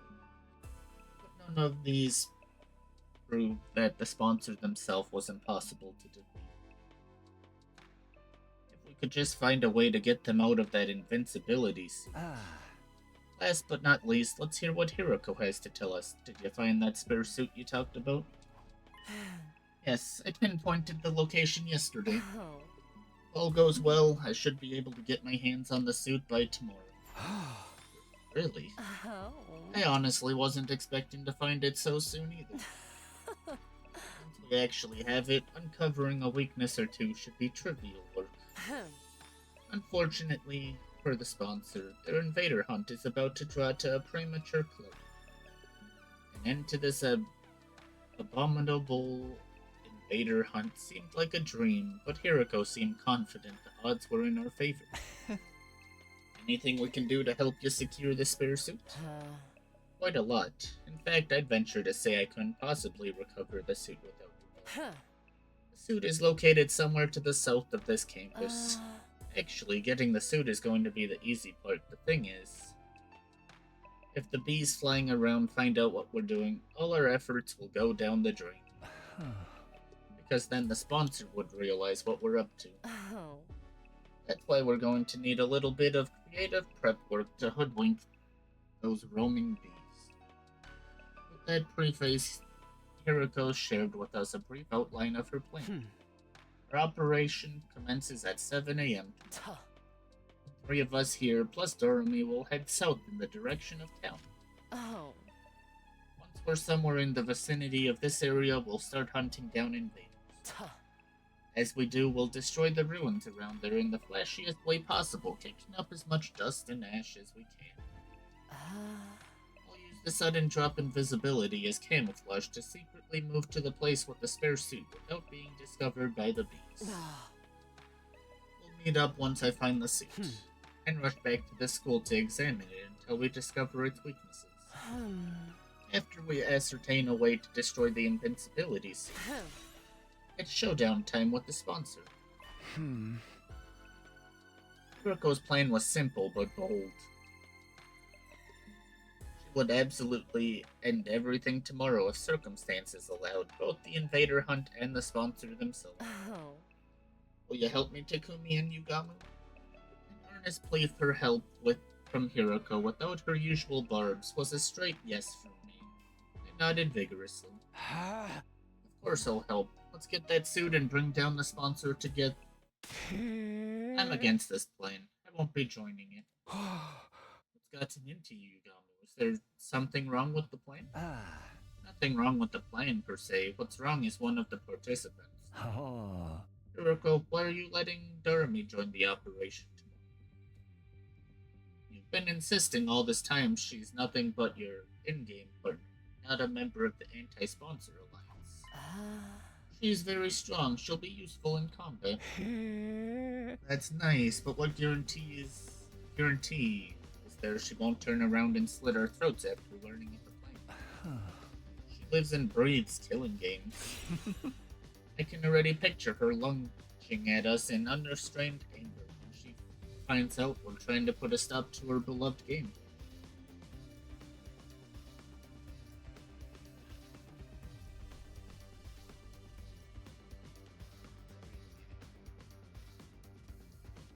Okay, I need 1 second. I'm gonna run an ad and go check something, so feel free to get up, stretch, grab a drink, and we'll be back shortly.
Alright, we're back. Also, I missed a notification. Spirit Bite, thanks for the follow.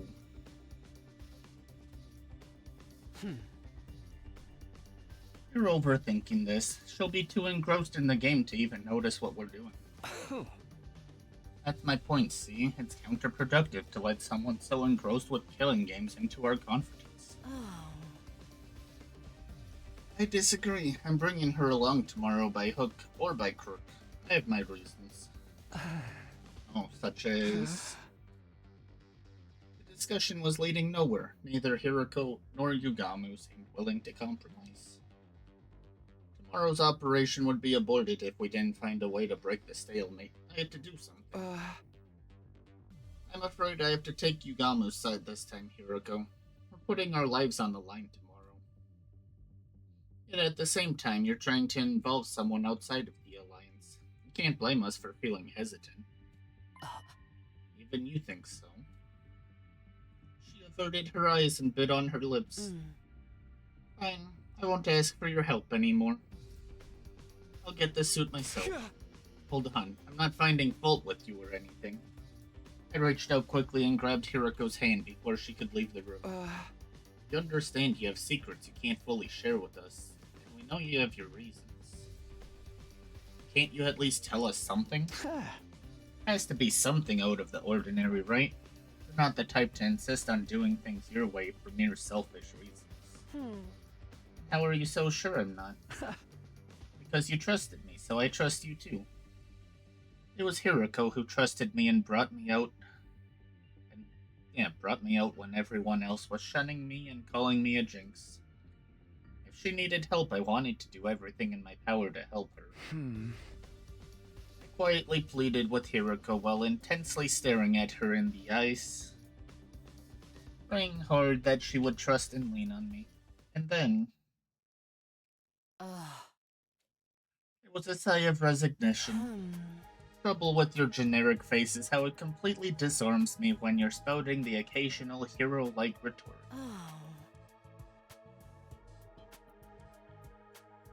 Very well, you will have a full explanation on why I must bring Darumi. Really? Yes, but not here, outside. I'll be waiting for you on the roof. Come alone. With that, she exited the room, but she wanted to meet with me alone. But her wanting to meet with me alone would mean... Oh, for the love of murder, I'm the outcast now. Never mind, go ahead, Takumi. I'll be right here, keeping your bed warm for you until your return. Yeah, thanks. I'll be right back after I hear what she has to say. Also, don't touch my bed. No promises. Please promise. I left Yugamu behind in my room and went out to the roof. Hiroko? I didn't see Hiroko on the roof even though she said she'd be waiting for me there. Unless she went back to her room. Over here, Takumi. I turned toward the direction of the voice and saw Hiroko seated on the ledge.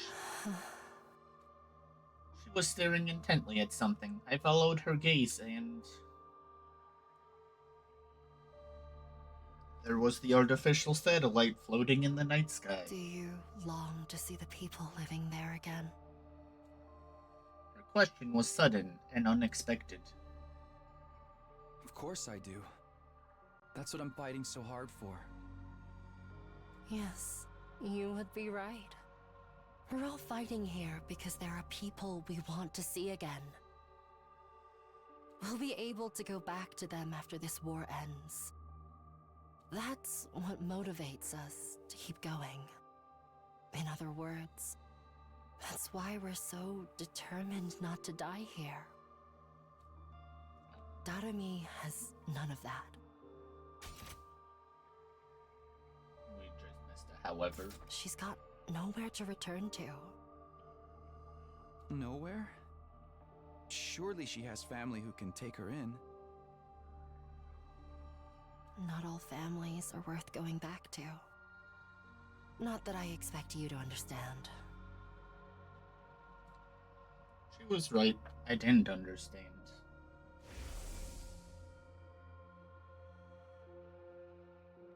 How could I? It was my cherished dream to be surrounded by my parents and cuddle at the dinner table again someday. Takumi, do you know why Darumi is so enamored with killing games? No? It's very simple. She grew up in an environment that was like a killing game in itself. If she'd let her guard down, even for a brief moment, she'd be abused by her parents or teachers. Punishment awaited her at every turn for no reason other than the adults in her life having a bad day. None of the grown-ups who were supposed to be looking out for her reached out to help in her time of need. You see? Just like a killing game, right? I had an inkling Doremi may not have come from the best of family environments, but I had no idea it was that bad. I'm not surprised. Leeching off someone else without ever giving anything back and abusing them on top of that sounds like my scumbag brother. Right, just like how we ignored all that eviction notices and restraining orders and doubled down on the violence. Dad goes to see the horse races on Sunday afternoons and beats me when he loses his bets. She wasn't kidding about that. And when you go through life living like that, you can't help but wonder, why only me? Yeah. That's understandable. Why am I the only one suffering like this? Why can't everyone suffer together with me? Young and old, male and female. We should all suffer together. Use up our lives, our very existences, to entertain ourselves through misery. That's why she loves her killing game so much. It's the closest thing to her ideal world she can find. So she was being dead serious when she talked about wanting to start a killing game. Dead and buried 6 feet underground. She would have given her life for it. What sort of mentality could drive a person to be this desperate for a killing game to begin? Her wish to see the whole world turn into a killing game was never going to come true under normal circumstances. But as fate decreed, that wish somehow actually did come true. When the sponsor showed up, the sponsor of the killing game suddenly appeared in midair one day. Doremi must have felt like her childhood dream was finally coming true. She's on cloud 9 right now, living out a dream that once seemed impossible to achieve. And she intends to die in it, after playing to her heart's content. Die? Even though her dream finally came true? Exactly. Now that her dream has come true, she has nothing to live for anymore. She didn't look like someone who wanted to die, though. The few times I've seen her outside the academy. In fact, you guys were slaughtering the school invaders together quite enthusiastically. Someone who fought with such wanton abandon in a situation where there was no coming back from death couldn't exactly be mentally sound now, could they? She was right. Someone with normal sensitivities would be a lot more cautious about this. Without me keeping a close eye on her, she'll be running headlong into the largest group of invaders she can find. If I don't keep forcing her to return together, she'll keep on fighting, even past her limits. Even after returning, she always wants to go right back out to continue the hunt. It's not easy for me to keep pulling her back. She's basically committing slow suicide. I can't take my eyes off her for a minute. Is that why you're so insistent on bringing her along for tomorrow's operation? I just don't want to leave her alone to her own devices. A short while's fine, but I get the feeling we may be taking a while tomorrow. I have to take her along, if I don't want to come back to a dead Darumi. This whole plan would be pointless if even one person dies. I was completely dumbfounded. Hiroko was serious about saving everybody's lives. But then again, Hiroko had always been like that, even last time. My primary goal here is to win the war. There is nothing I won't do for the sake of victory. But it's not enough for us to defeat the invaders. All of us have to survive as well. That's what victory means to me. She would ensure no one got left behind by snatching them from the jaws of death, even if it meant taking their place. Her tenacity in this aspect had saved me and was now saving Darumi. My body trembled involuntarily when I realized the depths of Hiroko's determination. I had to admit it, she was the real hero here. I feel bad for Darumi, but this game needs to end. The sooner the better. She's never going to come to her senses unless she first wakes up from the sham of a dream. I'm begging you here, Takumi. Help me tomorrow. Yeah, of course. How could I possibly turn down a request from this awesome hero standing before me? Yeah. I'll convince Yugamu to help as well. I can't believe he'll turn us down after I explain the situation to him. The 4 of us will rampage through town together tomorrow and put an end to the invader hunt. We both stretched out a hand spontaneously and exchanged a firm and solemn handshake. The only thing going through my mind at that time was what I could do to protect Hiroko's kind-hearted resolve. We would work together to defeat the sponsor, then I'll get to the best day 100 together. I mean, we already lost 2 people, so it's not going to be the best. But I was too naive. Kind-heartedness had no place on the battlefield, because it was Hiroko's kind-heartedness that led her to end up like that.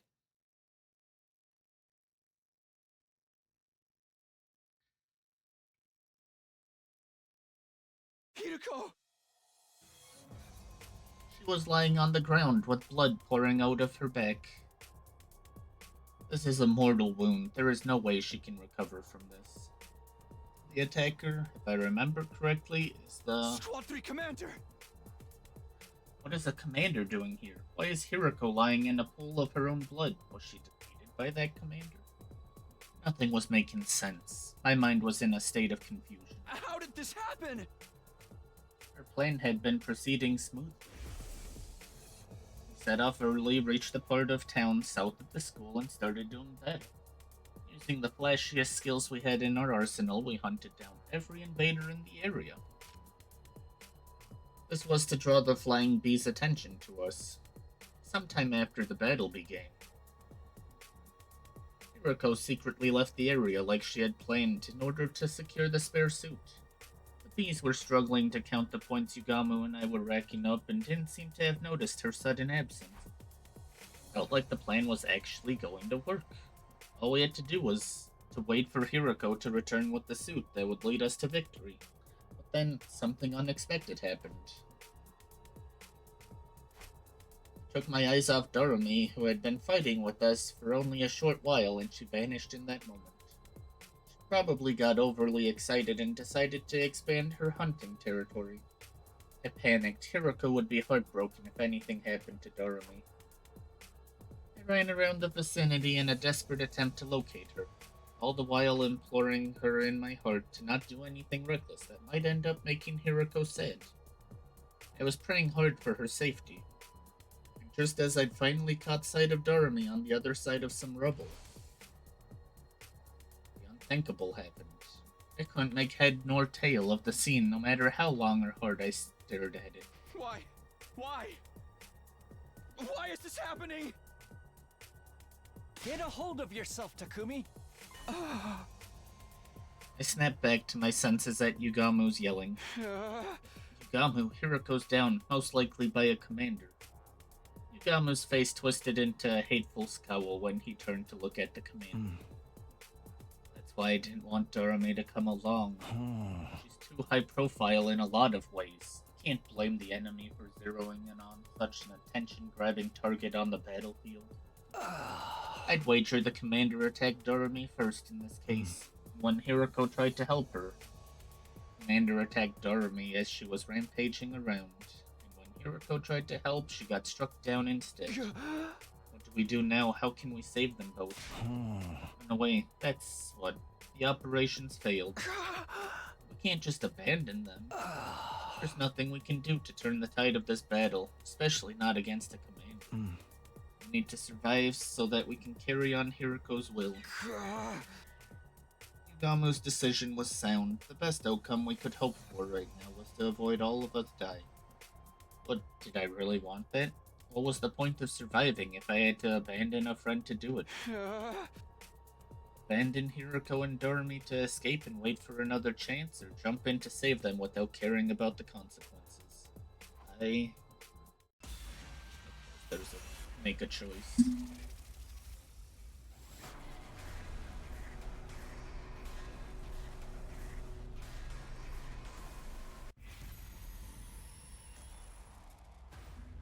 Save Dorame.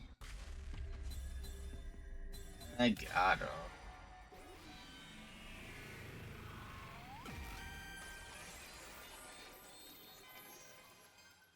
We're probably gonna die for it. I'm going to save those two. You'd better get out of here before the commander notices you. Don't be crazy, Takumi. You won't accomplish anything by dying here. I know. You're absolutely right, but... You are the Takumi I know. The same kind-hearted Takumi Sumino, with the most disheveled and generic mug, who always puts his friends above himself.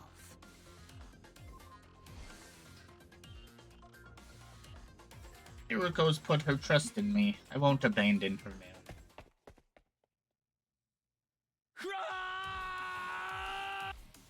I cleared my mind with a battle cry and charged into the fray. Once I reached Hiriko and Dorame, we launched into a painfully one-sided battle against the enemy commander.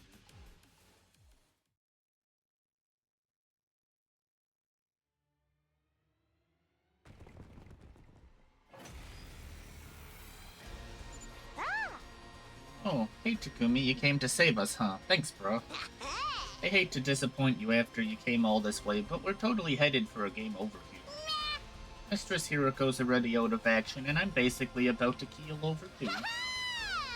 Looks like we bought ourselves a one-way ticket to hell. Why don't we just accept it and all die together? If you've got energy to talk, you can still fight. Take out the weaker enemies first. God, boss.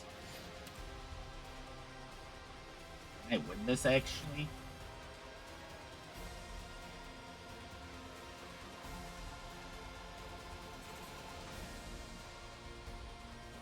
Let's do this! Time to use it. I've got this. Yeah! Here we go. Ha! Go! I've got this. Take that! Let's do this. Yeah! Ready when you are. Ha! Oh, let's go. There! Here we go. That's it! Got it! I've got this! Harder! Egg. Here we go! Gotta push it! Throw this on too.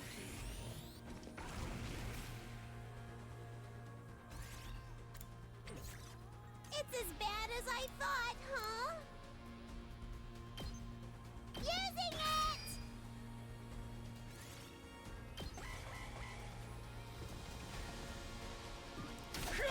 Did not go the way that I thought it would.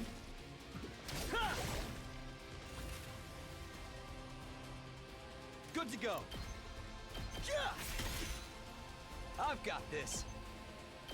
That's it! Damn it! Let's go! Yeah! Oh, My turn! This should do it. attack back. Let's go! Here! Say when! Hyah! All right.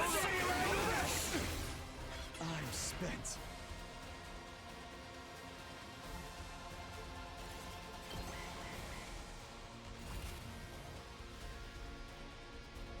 Let's go! It's Kelly Gang Power Up! Let's do it to it! Hi-ya! Fine! Let's go! Here we go!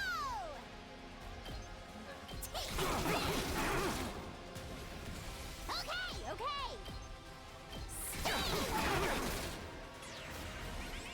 It's killing game time!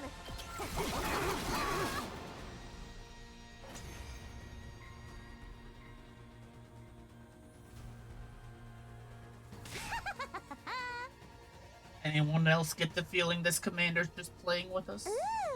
He's not even attacking, he's just standing there all menacing. Guess he knows he doesn't need to get involved directly. We're already outnumbered and outclassed, it's only a matter of time until they overwhelm us.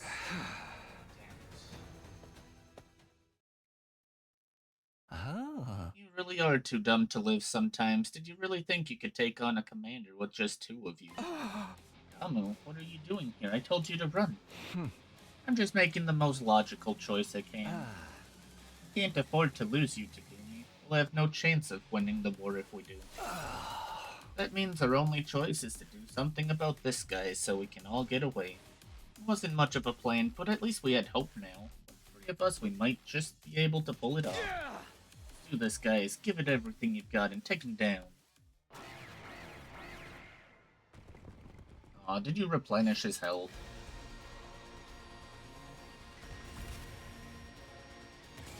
Didn't.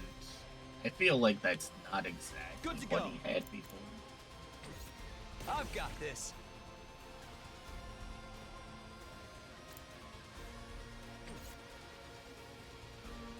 Ready when you are. What do I want? My turn. I've got this. Time to use it. My turn. There. Got it. I've got this. Take that.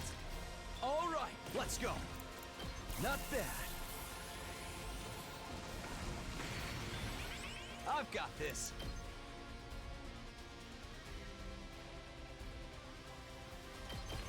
That's it. Got it. Let's do this. Let's go. Take this.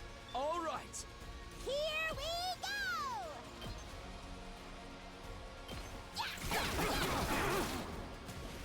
Seriously depressing. Get away from me! Let's do it to it! I'm good to go. Ready when you are. Gotta push it. Good to go. Here we... It's killing game time! Stab, stab, stab! Fine. Get...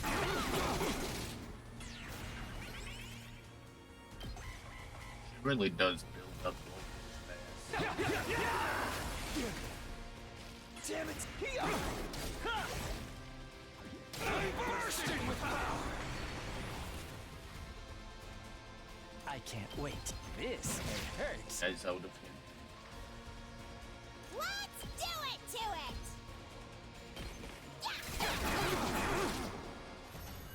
You win. I don't know how I won that. He's still alive.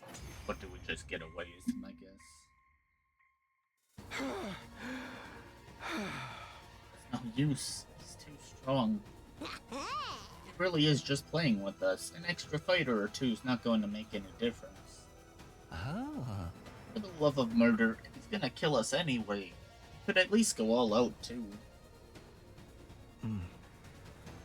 Half-assing it makes the whole thing feel cheap. This is why I hate fighting invaders.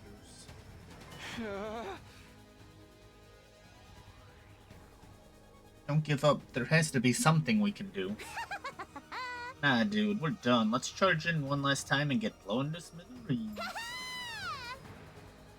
I always wanted to go out like a bunch of dirty fireworks. We're all out of options. Are we really gonna die here? Just when it seemed all hope was lost. Take my cryptoglobin. I heard Hiriko's voice, faint and weak, but still determined, on my comm channel. Hiriko, I thought you'd passed out. Never mind that. Just absorb my cryptoglobin. It's the only way. Absorb your cryptoglobin? What are you talking about? Am I not being clear enough? I want you to kill me. If I'm going to die anyway, you may as well take my power and save yourselves. But you're my friend. I could never kill you. I may die, but you'll still have hope. You'll still have the spare suit. Use it to figure out the sponsor's secrets and defeat them. Kill me so you can survive. You can't be serious. There's no way I can do this. I'm not asking. I'm telling. Do it now. Take my power and survive. Doremi.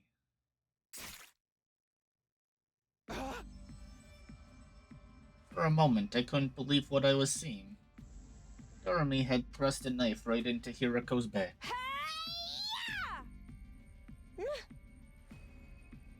Mistress Hiriko! Mistress Hiriko! Your power flowing into me! I can feel you inside me!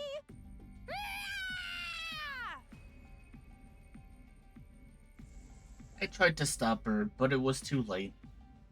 As Doremi absorbed more and more of her blood, Hiriko's body began to shrivel and dry up. Oh man, oh man, oh man, oh man, oh man. I've never felt this kind of energy before. I'm in the zone now. I feel like I could fly, like I could do anything. Doremi threw back her head and let out a crazed cry of elation, totally at odds with what had just happened. Don't you realize what you've done, Doremi? You just killed Hiriko. Save the recriminations for later, Takumi. Now that it's reached this point, we have to see it through. But Hiriko is... Doremi is overflowing with power right now. She might actually be able to defeat that commander. Igamu was right. Doremi was stronger than ever. She rushed around the battlefield like a berserker, swinging her weapons in every direction, even charging at the commander without the slightest trace of fear. No one can stop me now. By the time we were able to take stock of our surroundings, we realized the commander was no longer there. Did he just leave? Yeah, seems that way. Had we really won? Somehow it didn't feel real. Relax, he's gone. I don't sense any trace of his presence anymore. Also, the thing Hiriko gave her life to get us is still here, and it's still intact. Yugamu held up the suitcase Hiriko had brought from the school. It most likely had the spare of the sponsor's suit inside it. We've done what we set out to do. Make no mistake, this is a win for us. It's just we had to pay a pretty big price for it. Yugamu's gaze wandered to Hiriko's body. It was bad enough that she sustained fatal damage trying to bail Doremi out. But then her cryptoglobin was absorbed by the very person whose life she'd saved. As for Doremi herself, she was just staring blankly up at the sky. I could only imagine how she felt, having just killed someone who'd been like a sister to her. But before I could say anything, Doremi, her eyes rolled back in her head and she fell to the ground. Looks like she finally ran out of steam. You'll have to carry her for now, Takumi. I'll dig a grave for Hiriko. Here's as good a resting place for her as any. Gamu began digging with an old piece of wood, and when the hole was big enough, gently lowered Hiruko's body into the ground. Hiruko. I'm sorry I couldn't save you. But I won't let your sacrifice be in vain. I'll use the suit you worked so hard to get us to figure out the sponsor's weakness, and then... I'll defeat them and end this game. I promise. We returned to the school determined to carry on what Hiruko had started, unfortunately.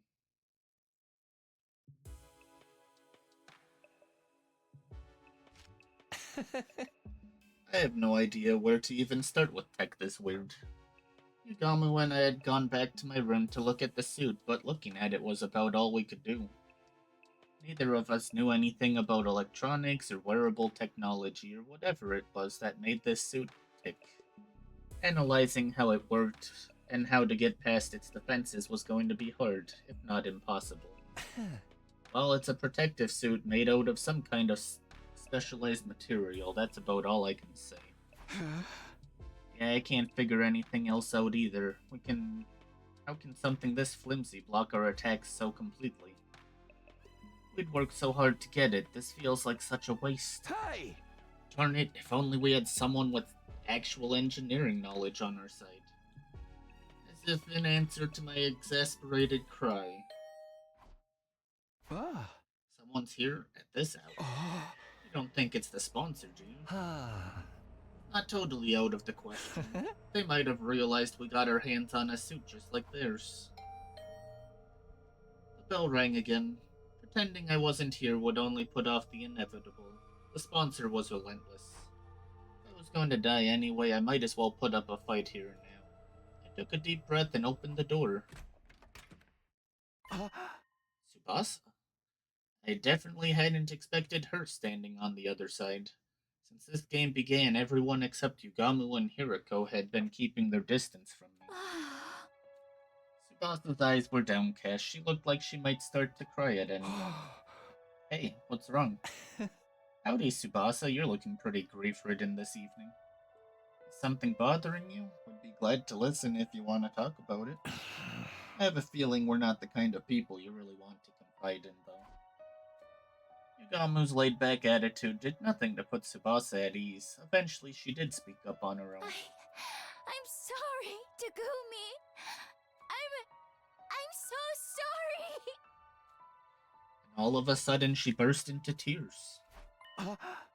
Calm down, Tsubasa. What's this all about? What are you apologizing for? Is it because you didn't let me join your team?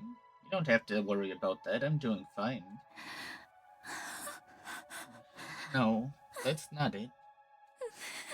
I was there, Takumi. When Hirako was fighting that commander, I was watching the whole time. Huh?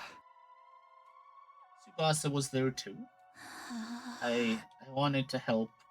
If I'd activated my hemo anima, I could have used my car to get Hirako and Darumi out of there and bring them back to the school. But I was so scared I couldn't move. While I was wondering what I should do, Hirako got wounded, and then she... I'm sorry, Hirako. I'm sorry, Takumi. I just stood there and let her die. I know apologizing won't fix this, but... I had no idea what to say. I knew all too well how much it hurt not being able to save someone. That's why I knew nothing I could say would take away that pain, but before I could even try... You're right, Tsubasa. A simple apology isn't going to cut it.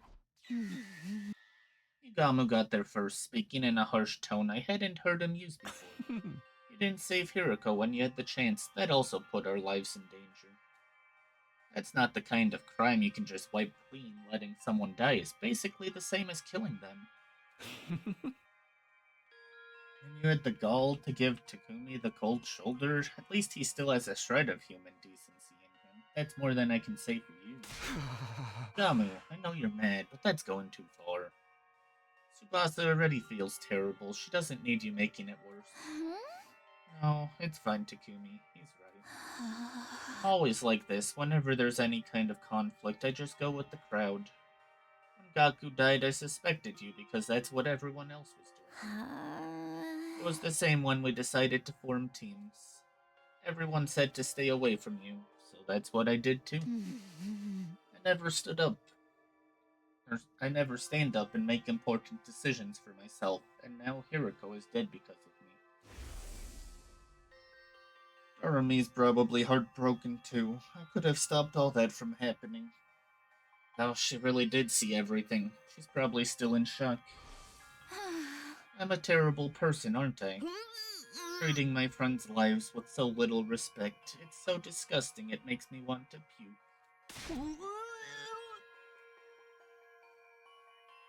Tsubasa didn't stop at dry heaving. She vomited all over the floor, tears still streaming down her face. You're amazing, Takumi. You jumped right in to fight that commander and try and save Hiroko. I can't believe I've been so awful to you all this time. I'm so sorry. Sorry, Takumi, for everything. I'd be lying if I said I was ready to completely forgive Tsubasa and call it all water under the bridge. But I wasn't going to hold anything against her. Not when she was already suffering this much. Just the thought that I was still capable of some kind of compassion was a comfort in itself. You can cry all you want, it's not gonna erase what you did. The world wouldn't need the police if atonement was that easy. What's wrong with you today, Yugamu? Tsubasa's made some mistakes, but you don't need to be so hard on her. Tsubasa, if you really want to make up for letting Hiroko die, there's just one way. Indirectly or not, you caused a death. Now you have a duty to save lives instead. Save lives, but how do I... Just a suggestion, but how about you join up with me and Takumi? We're working on something that could save everyone, and we just so happen to need somebody with your particular skill set. Kind of like carrying on Hiroko's legacy, too. This is what she gave her life for. Of course, it'll mean putting yourself in a lot of danger, but what do you say, will you help us? Tsubasa didn't say anything for a while, she just stood there staring at her feet. Then she nodded, as if she'd come to an important decision.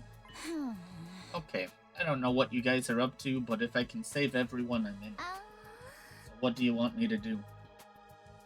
When Tsubasa said that, Yugamo turned to me and winked. Now it makes sense. He made her feel worse, so she'd feel like she had no choice but to join us to atone. Can't say I like that he manipulated her feelings like that, but we do need all the help we can get. Here's how it works, Tsubasa. I told Tsubasa all about our secret plans, how we'd form an alliance to take down the sponsor and end this game, and how, thanks to Hiroko, we now had a spare of this kind of suit the sponsor wore. Spare suit? Whoa, awesome, it's the real thing. I see, Hiroko risked everything to get us this. Yeah, but this stuff isn't really our area. We've no idea what we're supposed to do with it to learn anything useful. What do you think, Tsubasa? Do we need some kind of special machinery to analyze this thing, or what? Maybe we should take it to the metal shop? We don't want anyone to find out we've got this, though. Somewhere we can investigate without being seen. I might be able to help with that. You see, there's a secret lab. I'm pretty sure I'm the only one who knows about it. When you guys see it, it'll knock your socks off. That crazy? You'll understand once we get there. Come on, I'll take you there now. Follow me. Is there another secret place in this building? We gathered up the suit and left my room, letting Tsubasa lead the way to the secret lab she'd found.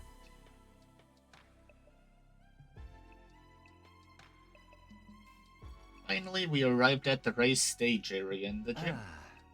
This is your secret lab? I guess people don't come here all that often. Back up, guys. You're gonna fall. Go stand by the edge for a sec. Fall where?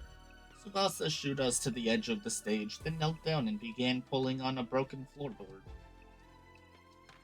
Rah! All at once, the board came loose, and then... a hole. Peeling back that one board had somehow made a huge hole appear in the stage. I happened to find a map of this room when I was fixing the corpse recovery drone program using the war room. Uh, Sorry to have kept it a secret all this time. I always wanted a place like this I could have all to myself. Oh. No, you made the right call. Now we have somewhere we can talk without worrying about being overheard. I'm gonna warn you, try not to be too shocked by what you see in there. Even if you are, try not to scream. It's like an echo chamber down there. Shocked, scream. What in the world is this lab? I don't know if I can explain it all that well. It'll be easier to just show you. There's a ladder leading down. Come on, before anyone sees us. Sure. We followed Tsubasa down the ladder and into the secret basement room. Sure enough, what greeted us at the bottom was something I'd never have imagined.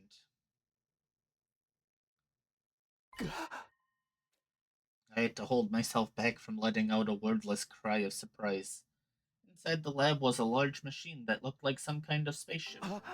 This is the escape pod. I'd seen it before, of course, at the end of my first 100 days here, but I never expected to see it here like this. Yeah, I was shocked when I first saw it too. I knew it must be the pod you told us about. This place is probably designed to store it safely until it's needed. Is there any chance you can get it working now? I thought of that, but it's no good. It's locked up tight, and there's no way to get in. We could probably force it open, but we can't exactly go into space with a damaged door. Must have security measures to stop anyone using it before day 100. That's the only time we're allowed to leave this school. Well, we can think about the pod later. Let's concentrate on the suit for now. Do you need any machinery from the metal shop? We can go get it for you. No, I should be fine. There's plenty of gear in here for me to get started. I looked around the lab. It was full of miscellaneous machines and equipment. Probably stuff Tsubasa had brought in already. There were also a lot of weapons for some reason. I figured I'd make those and keep them here for emergencies, just in case we ever need to hole up in here. I've snuck some food supplies in too. Help yourselves if you get hungry.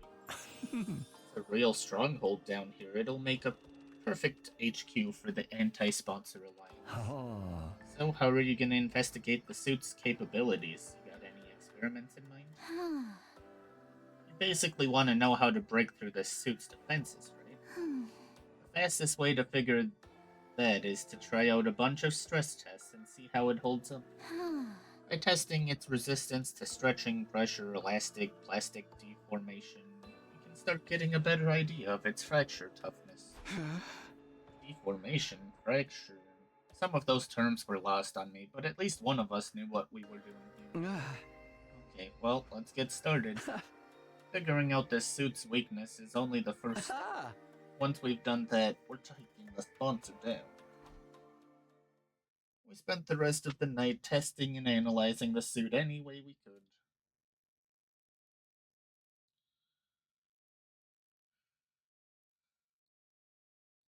The next morning, I made my way to the leisure lounge where the sponsor was loafing around as usual. Takumi Sumino, what are you doing here so early? Did you miss me? You could say that. I wanted to see you anyway. Do you have time to talk? Hardly a respectful attitude to take towards someone in my position. But I'll allow it. You are one of my most accomplished hunters after all. Hunter? Me? No need to be modest, just take a look. The results speak for themselves. The sponsor gestured to one of the bees and brought up a display of the leaderboard. I honestly didn't expect you to gain this much of a lead so quickly.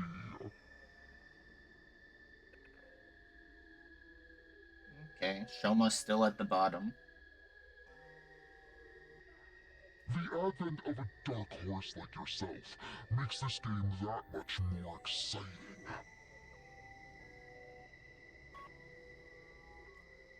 At some point, I'd made it all the way to number 2 in the rankings. Eriko had been number 1 all this time, but now that she's dead, I was catching up. You've made impressive contributions to my little game. I was just thinking you deserved some kind of reward. Huh? A reward, huh? Since we're here, how about you play a game with me? Very well, if that's what you want. What shall we play? As I said before, I'm grateful to you for becoming such an accomplished hunter. I'm even willing to turn a blind eye if you ever want to bend the rules. That actually helps a lot, because what I want is a duel to the death. I'm gonna fight you, and I'm gonna win, and then I'm ending this stupid game of yours once and for all. So it's come to this. Very well, activate your class armor and hemo animal. Attack me all you want, your sword is no more threat to me than a blade of grass. The sponsor clearly didn't consider themselves in any danger. They stood there radiating absolute confidence, knowing that nothing I could do would hurt them.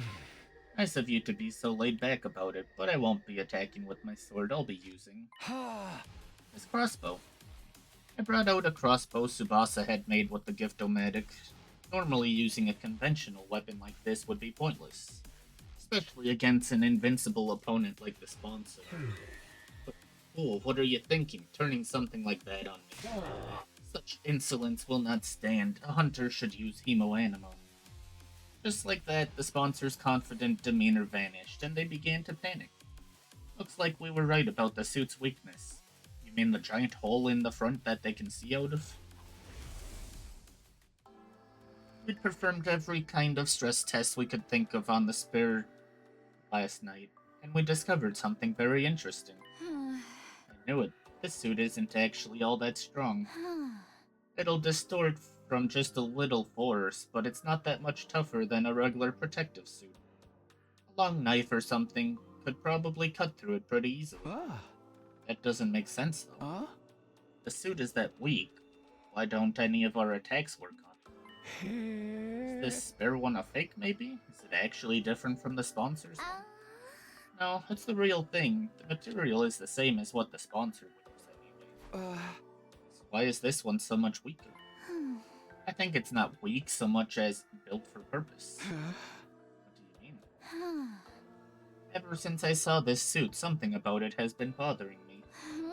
Looks like some kind of protective gear, so what is it supposed to protect its wearer from? Not sure I follow. There's at nuclear power plants wear suits to protect themselves from radiation, right? And firefighters have ones to protect against high temperatures, and divers have ones for water pressure. Protective suits are made with specific hazards in mind. Stuff that's only a threat in certain environments and scenarios. That's not a lot of use out. There are not a lot of use outside of those scenarios. Have you ever felt an actual radiation suit? They're basically paper thin. I think it's the same with this suit. It's designed to protect against one particular threat and nothing else. Protective gear for a specific threat. I desperately tried to think over what Tsubasa had said and what it could mean. What kind of scenario was this suit built for? That was obvious enough to protect the sponsor from our attacks. First time we fought them, we'd attacked with every bit of hemo anima we could muster. But at the end of our assault, the sponsor was still standing without having taken the slightest bit of damage. It was like our attacks, our hemo anima, had no effect at all. And then it hit me like a bolt from the blue. I knew what this suit was for. I knew what threat it was guarding against. Of course, this suit is... That suit is designed to repel any and all hemo anima attacks. But the trade-off is that it's weak against regular attacks, isn't it? You're letting your imagination run wild. I am invincible. Your pitiful intellect cannot hope to understand my power. The sponsor's voice was calm, but they were clearly shaken. I had no doubt we were right about this. Hey! I only wish I'd noticed it sooner. The suit only blocked hemo anima attacks, not physical ones. It was such a simple weakness, but I could see why I hadn't thought of it until now. Our first encounter with the sponsor had totally demoralized us. We attacked them with everything we had, our very strongest attacks. Not one of them had worked. This person is invincible, it's no use trying to fight them. That was the idea that had been implanted in our heads that day. After sowing that seed of doubt, we all accepted that we had no choice but to do what the sponsor said. But now we know the truth. Once a trick is exposed, the con artist behind it is finished, just like this game. I'm warning you, Takumi, stand down now and we can forget this ever happened. Huh? This is for my friends. I pulled the trigger and fired off 3 arrows in quick succession.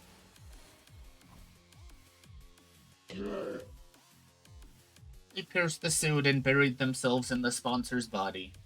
There was no hiding it now. My attack had clearly done some damage. There were holes in the suit now. We weren't dealing with an invincible opponent after all. We did it! Did you see, Hideko? We broke through the sponsor's defenses. Not bad, Takumi Samino. I'll confess I didn't think you'd ever figure out the secret of my suit. For this, at least, I must congratulate you. Gee, thanks, it's an honor, but it's your death I want, not compliment. Me die? Don't be ridiculous. The game has only just begun. And you're forgetting something, Takumi. The suit isn't the only weapon I have at my disposal. I still have...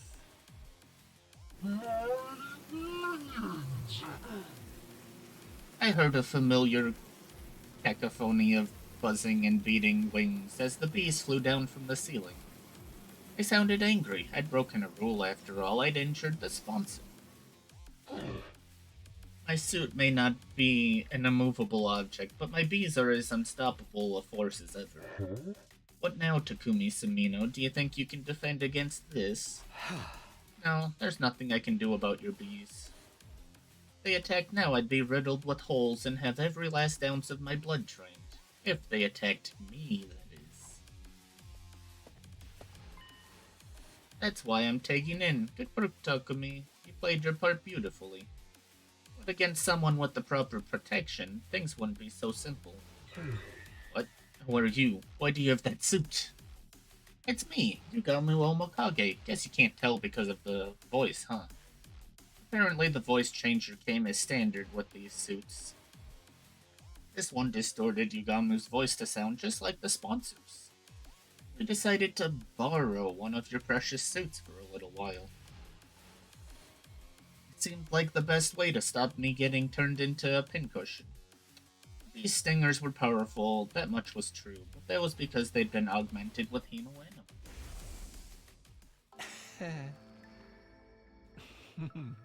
Oh. Ah.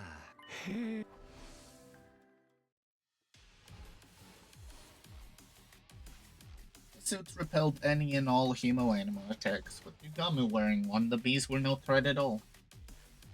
You and that suit have given us a lot of trouble. Now we're using the same technology to defeat you.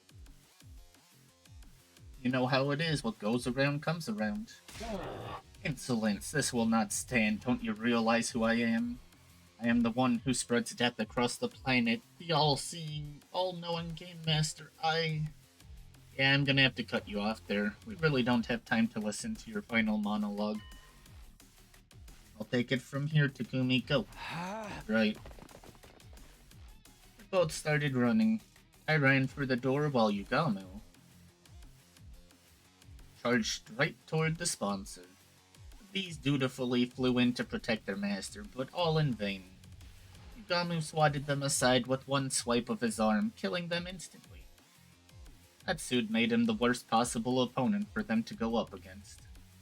Finally, Yugamu reached the sponsor. And then he opened his clenched fingers to reveal he was holding something. All it takes is one little hole to render protection gear practically useless. So the first thing we need to do is open a hole in the sponsor's suit. Any one of these ranged weapons should be enough to do that. Right, if the suit is weak against physical damage, a gun should do the trick. I'm no marksman though, I'm probably more likely to hit my target with something like a crossbow. Once the suit is torn, the sponsor won't be immune to cryptoglobin attacks anymore. That's where this comes in. Stuff this bomb in the hole and the sponsor will get burned to a crisp. Tsubasa held up a tiny mechanical sphere. This baby's filled with undying flames. All it needs is a little impact to detonate. It's basically a downgraded version of the one we used on Vishnis. But I could only make one, so we only get one shot at this. One of these bombs could destroy Vishnis, they could destroy anyone. That includes the sponsor, whoever they really were. We had our plan, all that was left was to assign roles and iron out the details. Tsubasa would stand ready with the fire extinguisher outside the leisure lounge in case anything went wrong. I'd use the crossbow to puncture a hole in the sponsor's suit, and Yugamu would be the one handling the most dangerous part of the plan, actually detonating the bomb. Are you sure about this, Yugamu? You'll have to get really close to the sponsor to put the bomb in the suit in the first place. If anything goes wrong, you'll be left wide open. Don't worry about that. I'm really good at ramming stuff in holes that look like they'd be too small to fit. That's terrible. I'm trying to be serious here. I'm gonna have to ask you to stick to the matter at hand. Sure thing, Takumi. Or you can be the one sticking it to me if you prefer. You know me, I swing both ways. That's also terrible. Stay on topic, please. In spite of his usual devil-may-care attitude, I could tell Yugamu was serious. His fists were clenched tight. He was determined to end this game. Even if it meant risking his own life killing the sponsor, he was prepared to do what needed to be done. Get away! Don't you dare touch me with those filthy hands! Undaunted, Yugamu grabbed hold of the sponsor. He slipped the miniature bomb into the hole in the suit and then... one little hit, and the undying flames enveloped the sponsor's entire body. Our tormentor writhed in pain, convulsing like a crazed dancer. At some point, the sponsor's vocal cords must have burned away. They weren't screaming anymore, just making hollow, choking noises. Even with the flames eating away at every fiber of their being, the sponsor held on to life for as long as they could. But finally... they let out one last unnatural, almost inhuman scream. The flames still licking at their body, they collapsed onto the floor. That was a Gi. Who was it controlling?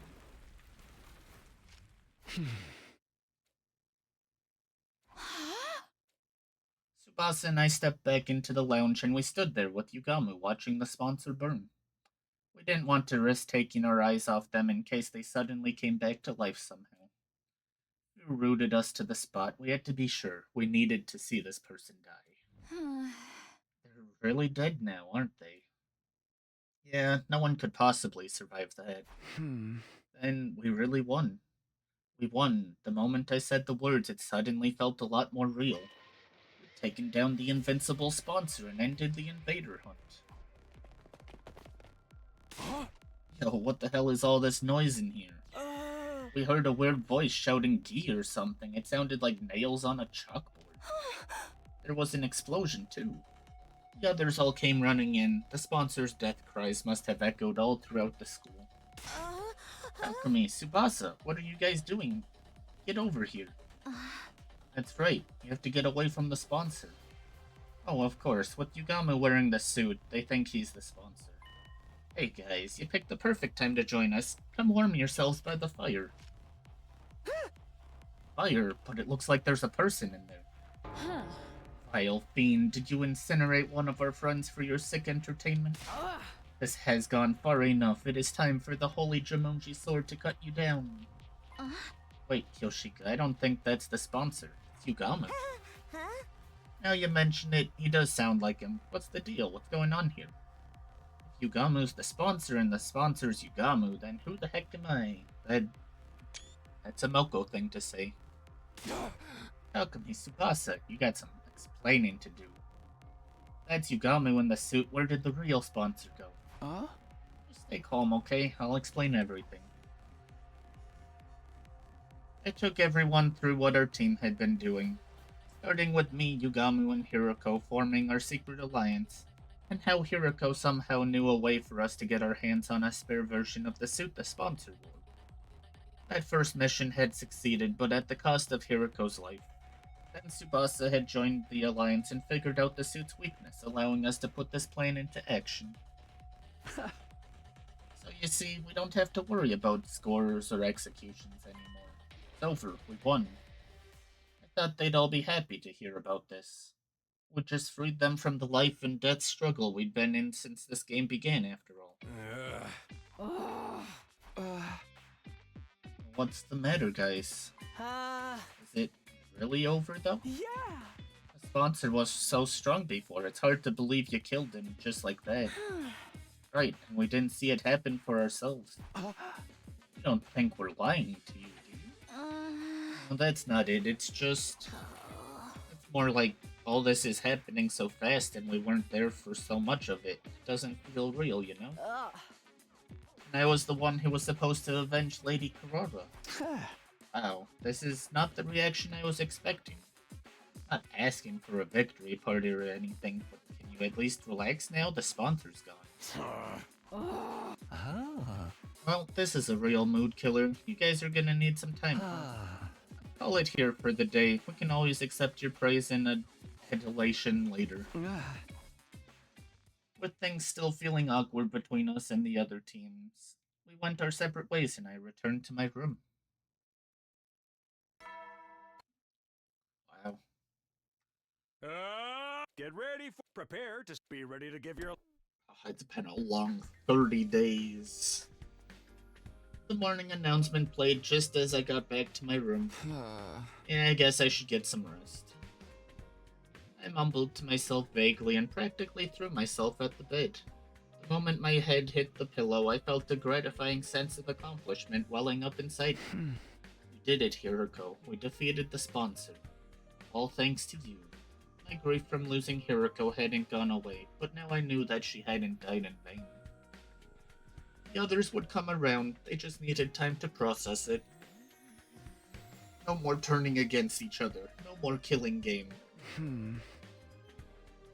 Hey Raven, how you doing?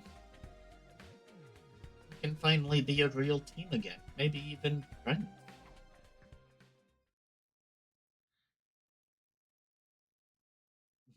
Thanks, Raven, for the lurk. Comforted by that thought, I closed my eyes. From here on, we'd all live a fun, peaceful life. That was how I wanted the rest of our 100 days here to go.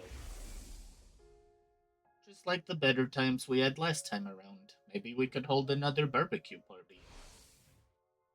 Or a festival.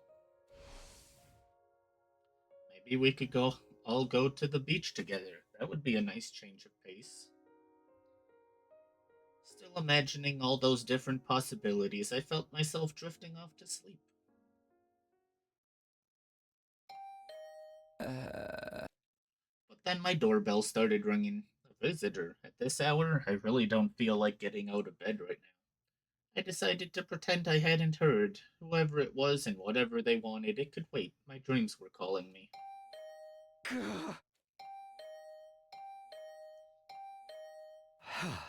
Alright, I'm coming. I dragged my tired body out of bed and stumbled over to the door. I opened it and... Yugamu, what are you doing here? Please don't tell me you want to hold another meeting. Can't we do it tomorrow? Sorry, Takumi. I think it might be a little too soon for us to be celebrating. What does that mean? The sponsor's dead. We made sure of that. The three of us had stood and watched as the master of the killing game burned away to ashes. There was absolutely no way they could still be alive. The sponsor's dead, alright, but the bees are a different story. While we were fixated on watching the sponsor die, they all flew off. Some of them might still be lurking in the school somewhere. But now the sponsor's not here to control them anymore. Wouldn't they just leave? The thing about bees is, they don't like to change their habitats all that much. For Better off getting rid of them here and now so they don't start building nests and breeding. Great, so now we're exterminators. I wished I could put off the job until later, but I knew I'd never forgive myself if someone got hurt because of those bees. Huh? Alright, I guess we should go look for them. How are we gonna do this? I'll handle the schoolyard and the rooms on the first floor. You take the second and third. Oh. You hear even the tiniest hint of buzzing, get out of there and come find me. I'll put on the suit and take him out. Yugamu still had the protective suit Hiroko had gotten for us. At least with that around, there was no danger of the hemoanima augmented insects killing us. With that, Yugamu and I set out to check the campus for bees.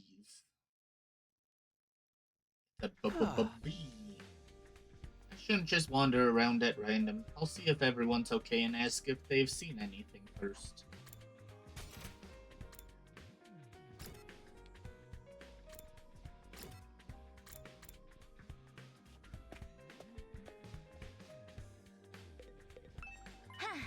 Oh, Takumi, perfect timing. What? Yoshika has something she wants to say to you, don't you, Kyoshika? Nozomi pushed Kyoshika forward.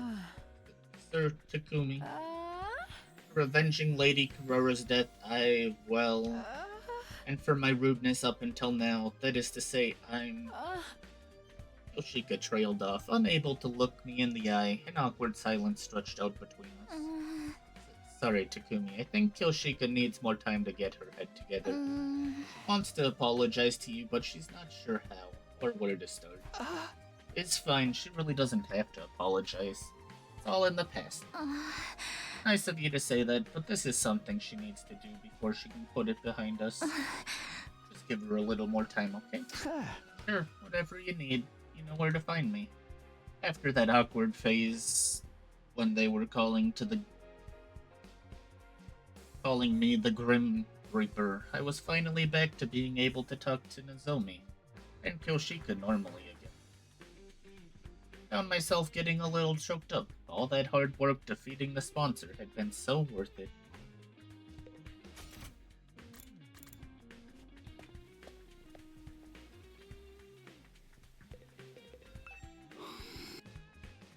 Eva sat in her cage, still looking as dejected as I'd left her earlier. She was probably still in shock at not being allowed her mask back. Why don't we go get it? Now it's fine.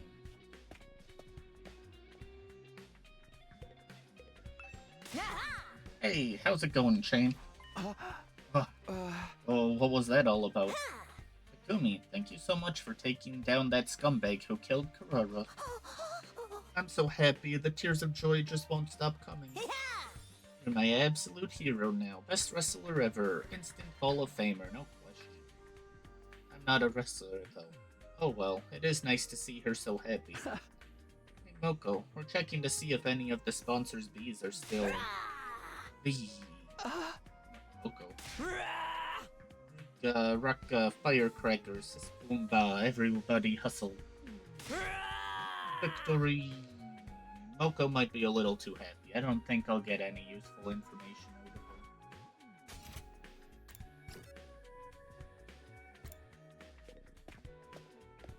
of her. Takamaru. I dropped a barbell in the pool one time. Retrieving it was a real ordeal. Probably. The sponsor hasn't shown up here all day. Level with me, Takumi. Were you serious? Did you really kill that bastard? Yeah, I didn't do it alone, though. Gamu, Tsubasa, and even Hiroko, they all put their lives on the line to make this plan a success. And now the sponsor is gone. We don't have to compete against each other anymore. Listen up, Takamaru. You're allowed to be happy the invader hunt is over. I got no right to be happy at a time like this. What do you mean? Oh, damn pathetic. I pushed you away, talked all that shit about you being shady, then went ahead and let you do all the hard work and save our asses. For real, I hate myself so much. I wish I could just drop dead. Don't say that. You survived the killing game. Your life is precious. What's so precious about a life you gotta live in shame? Sorry, man. I can't be around you right now. Hey, sorry about all that stuff. I'll find a way to make it up to you. His eyes downcast, Takamaru slowly trudged away. Huh? You really don't need to do that. Suppose we'll get Shoma. This way,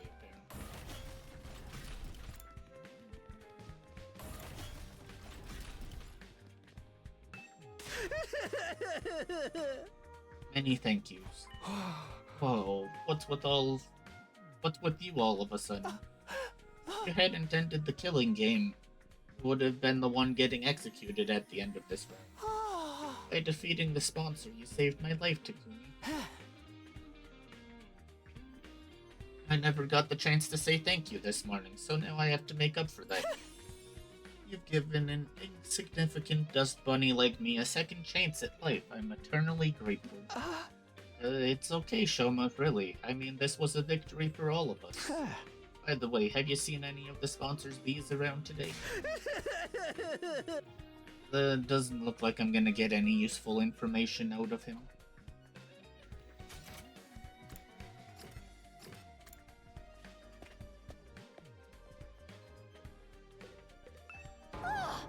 But the sponsors' bees are still alive. I only said they might be. I hope we're wrong, but we have to make sure. Can you think of anywhere they might be able to hide Tsubasa? Honestly, I don't know if this is relevant, but since you're asking, I did hear some weird noises coming from that room on the first floor. You know, the one with the strange machines? Oh, what kind of noises exactly? It almost sounded like people talking, but there's no way someone would be hiding out in a creepy place like that, right? You know what? It was probably just my imagination. It didn't sound anything like bees anyway. Room with the strange machine. It's probably nothing, but maybe I'll check it out. Just in case.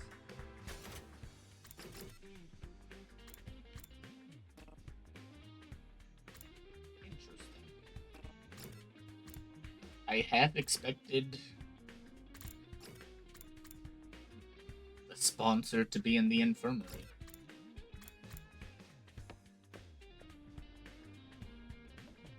You're still here, Yugamu? Weren't you gonna search the first floor? I thought I'd check on Duramy before I start. She's still out cold, you know, slumbering away like an enchanted princess. Guess she must have taken a lot of damage fighting that commander. Yeah, not just physical damage either. She did murder the only person she's ever cared about with her own two hands. Right, there was no other way out of that situation. Duramy still killed Hiroko. Maybe she was in shock, staying unconscious to avoid dealing with the guilt and pain of that act. I've got to wonder what effect Hiroko's cryptoglobin is going to have on Duramy going forward. It's gonna be a real blast finding out. Everybody seems to be okay, but I didn't get any hints about the bees. Closest thing would be what Tsubasa told me about that room. She said she heard people talking inside. Maybe the bees buzzing and wing beats just sounded like voices through the door? I made my way to the weird room to check it out just in case. What I saw there was... I couldn't believe what I was seeing. The strange sound behind the door wasn't bees, it was the sponsor, who was supposed to be dead. And there were two of them. How? How are they still alive? If I don't stop them, the killing game will start all over again. I can't fight them alone. I'll go find Yugamu first. I quickly whirled around, running for the exit. However, I was suddenly tackled and pinned to the floor. Hey!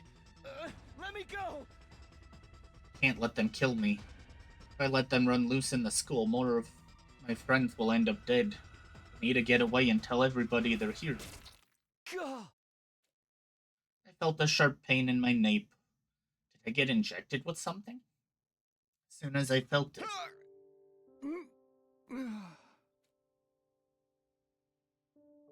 my vision turned hazy. My consciousness started to fade. No, I can't pass out now. Everyone will die. We have nothing to do with the invader hunt. I heard someone mutter those words near my ear. Or at least I thought I did.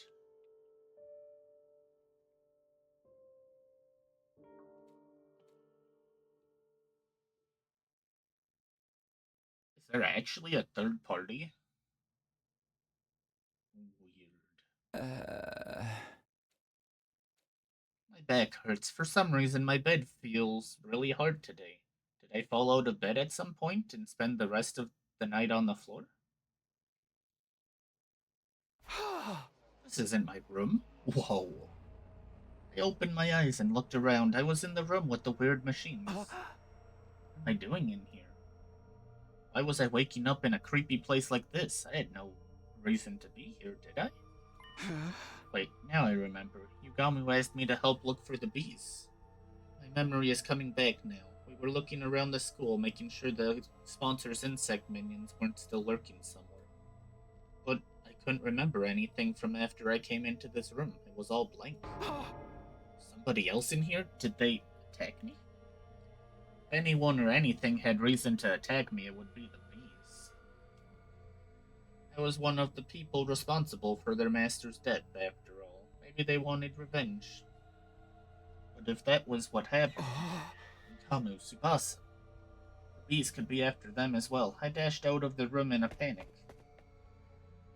I ran all over school looking for my friends. I checked both their rooms, all the classrooms, the library, and then finally... No. Tsubasa, Yugamu, you're okay. I've been looking for you everywhere. I opened the door to the cafeteria to see the two of them sitting there, eating and talking like nothing was wrong. What's up, Takumi? You're sweating like crazy. Yeah, you look more excited than Mention Heat. They were both fine. I'd been worried over nothing. Thank goodness. Sheesh, don't scare me like that. I think we should be the ones saying that to you. Anyway, now that you're here, you might as well join in the strategy meeting. Gamu and I were just talking about how to organize our search for the QB liquid. What are you talking about? QB liquid? Come on, you can't have forgotten already. Forgotten? I've never even heard of this stuff before. Real, but I explained it to you this morning. This morning? But we were fighting the sponsor this morning.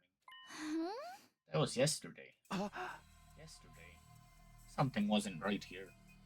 We got the spare suit yesterday, and then this morning we defeated the sponsor. Hey, Takumi, what day do you think this is? It's day 31 of... It's day 32, Takumi. No, that couldn't be right. If today was day 32, that would mean I spent an entire day lying unconscious in that weird room. Maybe you've got a concussion. You did hit your head pretty hard. I did? When did that happen? Forgot that too? Yesterday. Day 31, you tripped and hit your head. I don't remember that at all. Was it while I was looking for the bees? So what happened with the bees? Did you find any nests or hives anywhere? Nope, not a single one. Guess I was just being paranoid. Takumi, do you really not remember? Sorry, I don't remember a thing. You were acting pretty strange back then. Maybe the damage is worse than we thought? You should take it easy today. I might come back to you once you rest up a little. Sure. This whole thing still didn't make much sense to me, but I did like they said and spent the rest of the day in my room.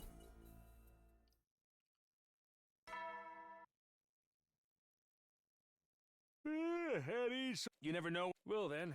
Is this another of the are taking over me? Time to go to bed. It's now the night of day 32. I'm missing a whole day's worth of memories. I know I'm not gonna get them back just by thinking hard, but still, this is unsettling. What if I wake up with even more gaps in my memory tomorrow? When I think about it that way, I'm kind of scared to go to sleep. Why is this weird stuff still happening? You'd overcome one ordeal only to be faced with another right after. And here I thought beating the sponsor meant our luck was starting to turn. No, being negative about it won't help me now. I gave my cheeks a light slap and took a deep breath to get myself together. If I let a little something like this get me down, I'll never make it to day 100. I have to stay strong. I need to be prepared to put everything on the line for my friends, just like Hiroko did.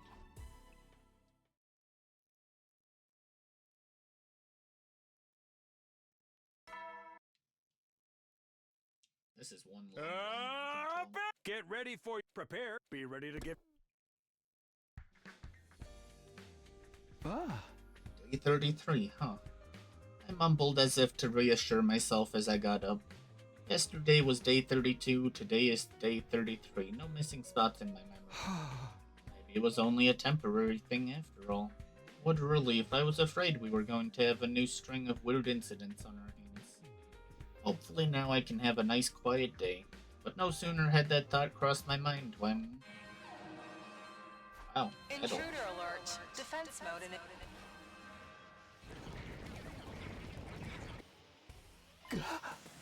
attack. So early in the morning, too. I knew it. My luck's worse than ever. I scrambled out of bed and made my way to the war room as fast as I could.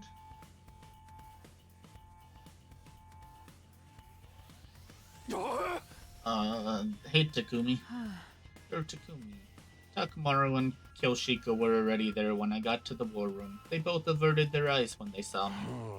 I've been wanting to apologize all this time, but I didn't know where to start. Isolating someone from the group only to have that person save them. It's no wonder they felt awkward, but not for long. Apologize for what? I don't remember you doing anything you'd need to apologize for. I decided to let the whole thing go. The past was the past. There was no sense lingering on it or holding grudges now. I just wanted us to focus on the present and forge a better future together. You sure you don't want any payback? I treated you like crap. You didn't deserve any of it. You're not just gonna forget all that, are you? Huh? I already have. It's in the past.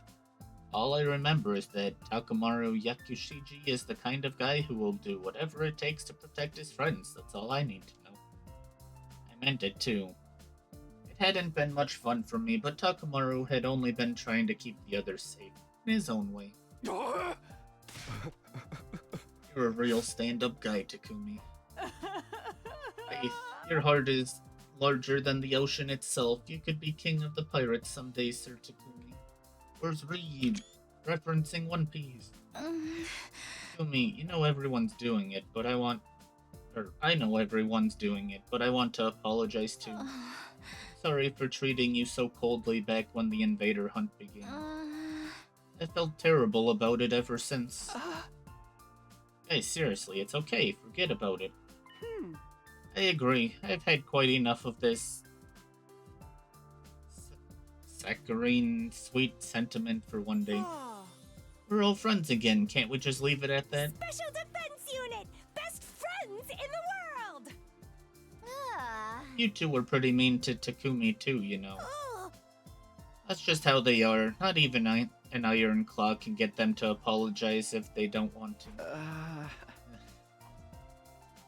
I really didn't care about what happened before. We were a real team again, and that was what mattered. We were friends and allies, all of us together. Sorry to bring the mood down, but shouldn't we do something about the invaders? They've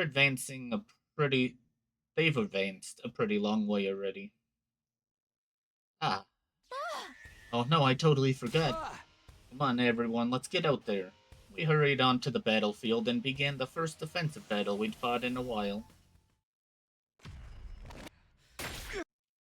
No Doremi. Still out cold, apparently.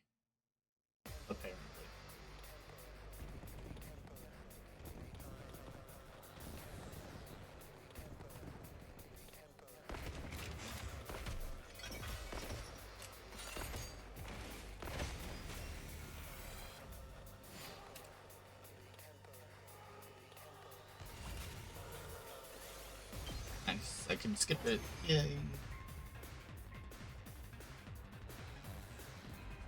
It's weird, but I feel like I've gotten a lot stronger.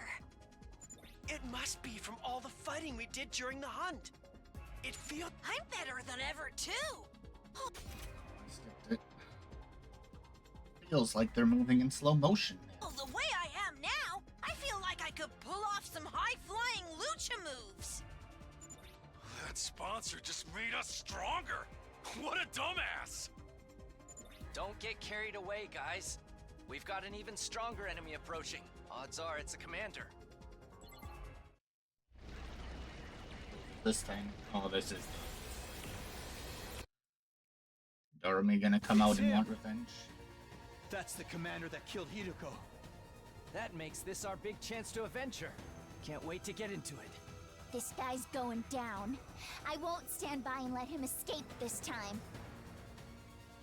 All we could do before was force him to retreat, but we're not going to lose this time. If we all work together, no one can beat us. Let's do this, everyone. For Hideko!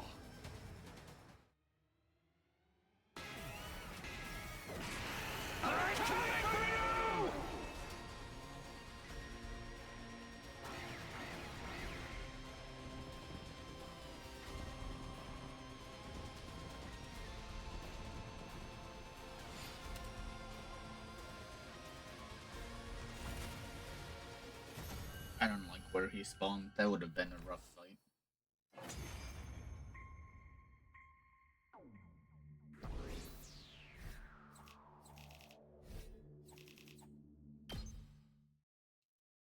We beat the commander.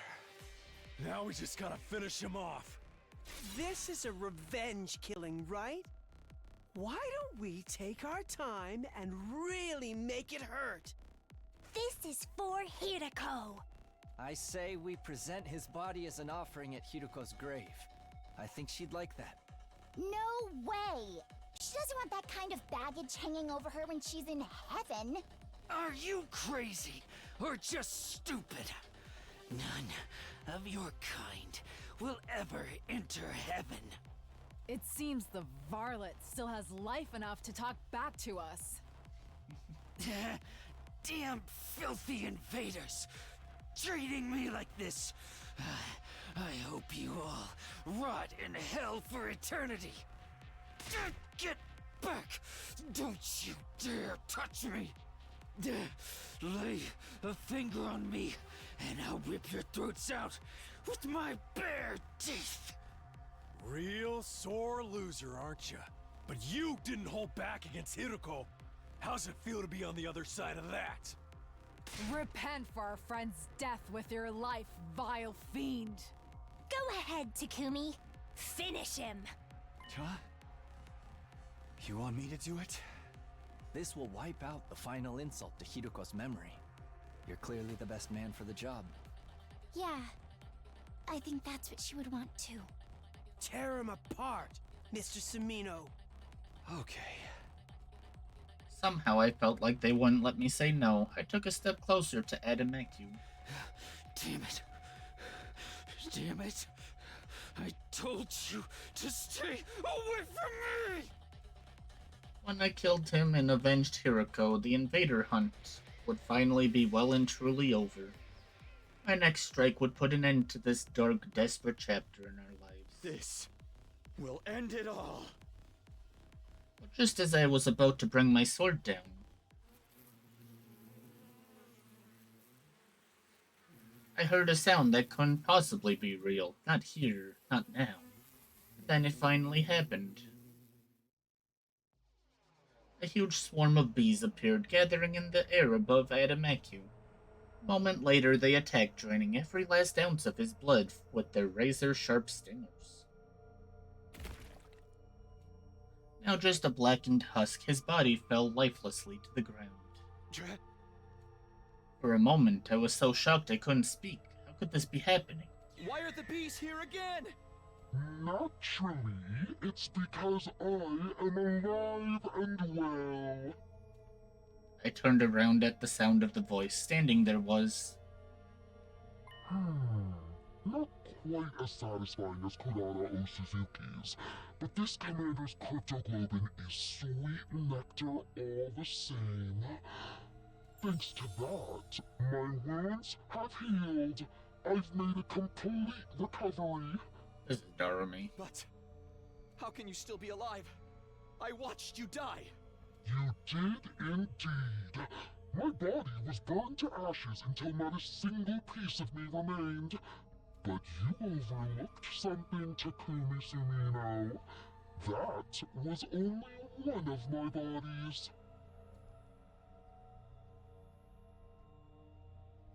Much like with the suit, I happen to have some spares set aside.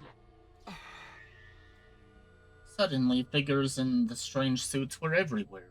There were at least 10 sponsors standing on the battlefield now. Is a dream? No, more like a nightmare. Takumi Sumino, your plan to eliminate me, that is, was truly ingenious.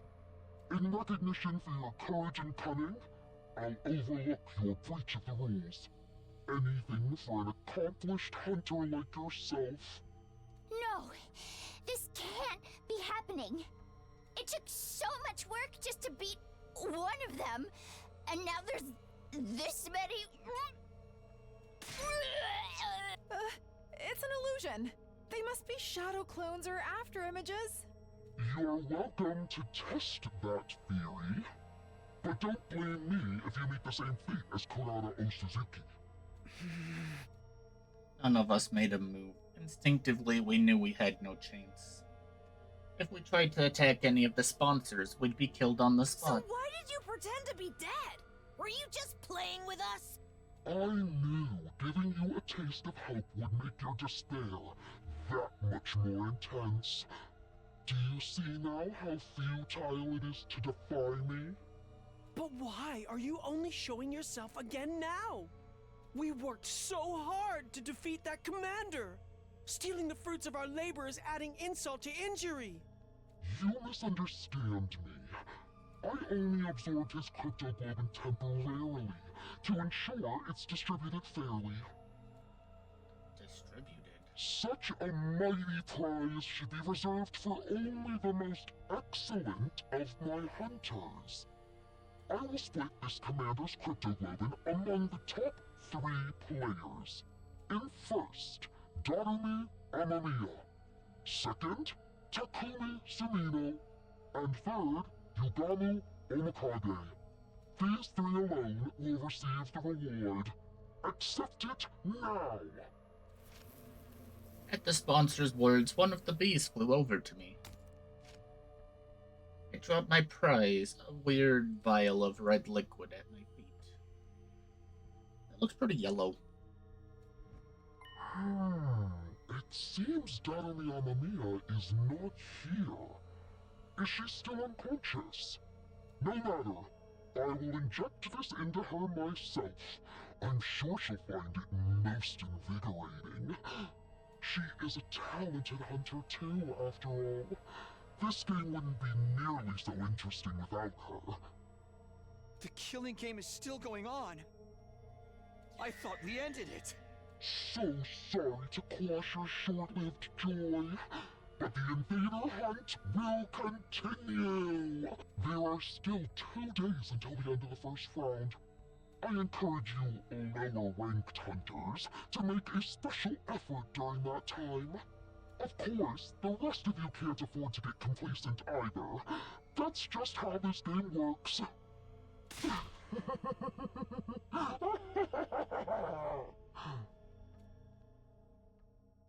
The sponsor's laugh echoed across the desolate battlefield.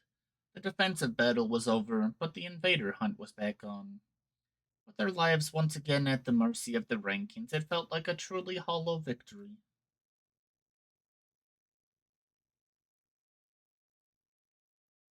After the battle, we returned to the school and met up in the cafeteria. We needed to discuss what we were going to do next. But basically, the hunt is back on like nothing ever happened. To think the sponsor would come back, a villain like that has no right rising from the dead. Now there's just 2 more days of the first round left. When it ends, the person in last place will be executed. The killing game wasn't over. The sponsor had multiple bodies, making them effectively immortal. Now that we knew that, any hope we might have built up had been replaced with despair. I don't think I can do this anymore. Following that person's orders, risking my life playing this terrible game, it's all too much. There, sister dearest, don't worry. Your dear brother will protect you. Even if I have to sacrifice everything to do it. Damn it, this whole thing is bullshit. I can't believe the sponsor played us like that. All that despair and frustration needed an outlet, and the target Takamaru settled on was... Yo, Takumi, what the hell is going on? He told us the sponsor was dead. Sorry, I'm just as surprised as you guys. I don't think any of us expected the sponsor to have multiple bodies. You saying you didn't know? Don't lie to me, man. You and that bastard were working together this whole time, weren't you? What? That's crazy. Of course we haven't. Hey! Then why are the only ones who got prizes from your team? You sure that wasn't some kind of payment for going along with the sponsor's act? No, why would you ever even think that? I'd never betray you guys. You still took that little handout without any kind of protest, almost like you already knew it was coming. And now you'll probably end up first in the rankings for this round. You told us the game was over, so none of us have been earning points over the last couple of days. Your position is just as strong as before, while we've lost any chance to catch up to you. Huh? You get to survive to the next round, while your partner or the sponsor gets to mess with us. It's a win for both of you. I can't believe we let you fool us like this. Sir Takumi, all this time you colluded with our enemy? You've betrayed us all. I'll have your head for this. Do it, Kyoshika. Put your sword away. Back off, guys. Takumi's innocent. How many times are you gonna make the same mistake? Hey, I've tried to trust Takumi. He legit saved my life, you know. But I gotta look at the bigger picture here. Every time I put my trust in him, something bad happens. First Gaku died, then Karara, and the invaders hunt started. And right when it looked like we were out of the woods, suddenly the game's back on and we're in last place? All that can't just be coincidence. What am I supposed to think? Takamaru glared at me like I was the absolute scum of the earth. You really are a jinx. No, you're worse than that. You're like the Grim Reaper.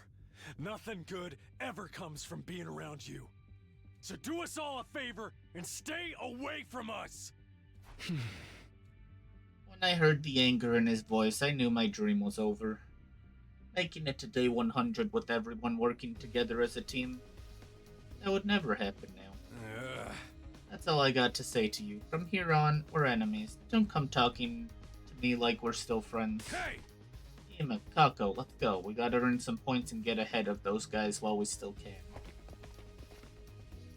Takamaru stormed out of the cafeteria, taking the twins with him.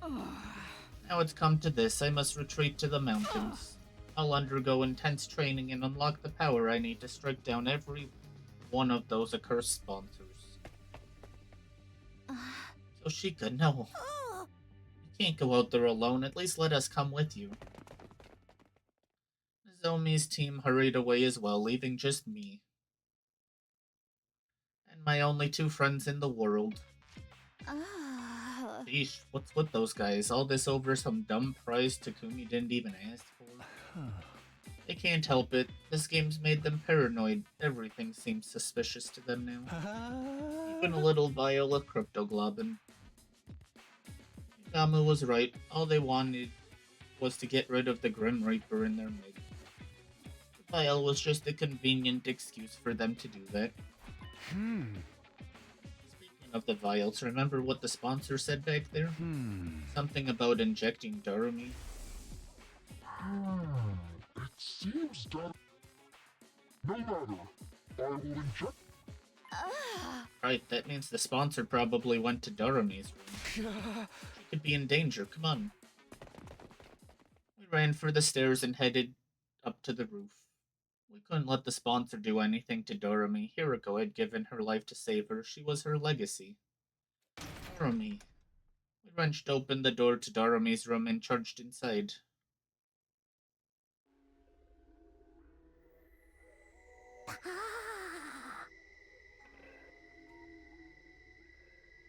Darumi was awake.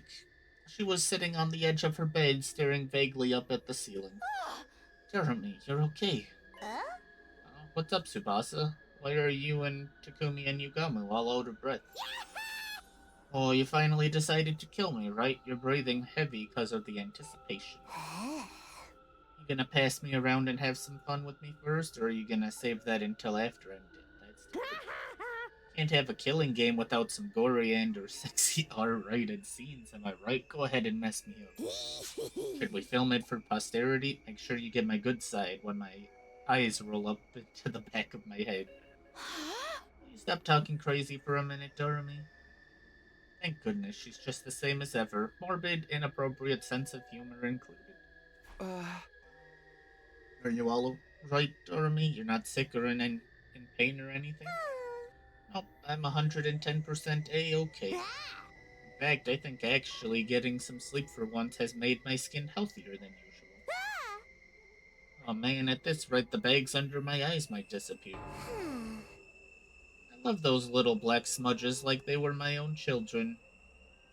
I don't think I could bear losing them. Wait, that's not just eyeliner? Well, anyway, I'm glad she's okay. There's just one problem. How exactly are we supposed to treat Duramy from now on? Obviously, I want to honor Hiriko's last wish and do whatever I can to make sure she survives. But she's also technically the person who killed Hiriko. There's no getting away from that. Then again, does Doremi even know what she did? Or has she repressed that whole episode? Huh? Hey, Doremi, how much do you remember about what happened before you blacked out? Pretty much all of it. You, me, Yugamu, and Mistress Hiriko all went off on a picnic, then we got attacked by a commander. Mistress Hiriko got mortally wounded protecting me. And then I stabbed her in the back and killed her. That just about covers everything, right? So she remembers.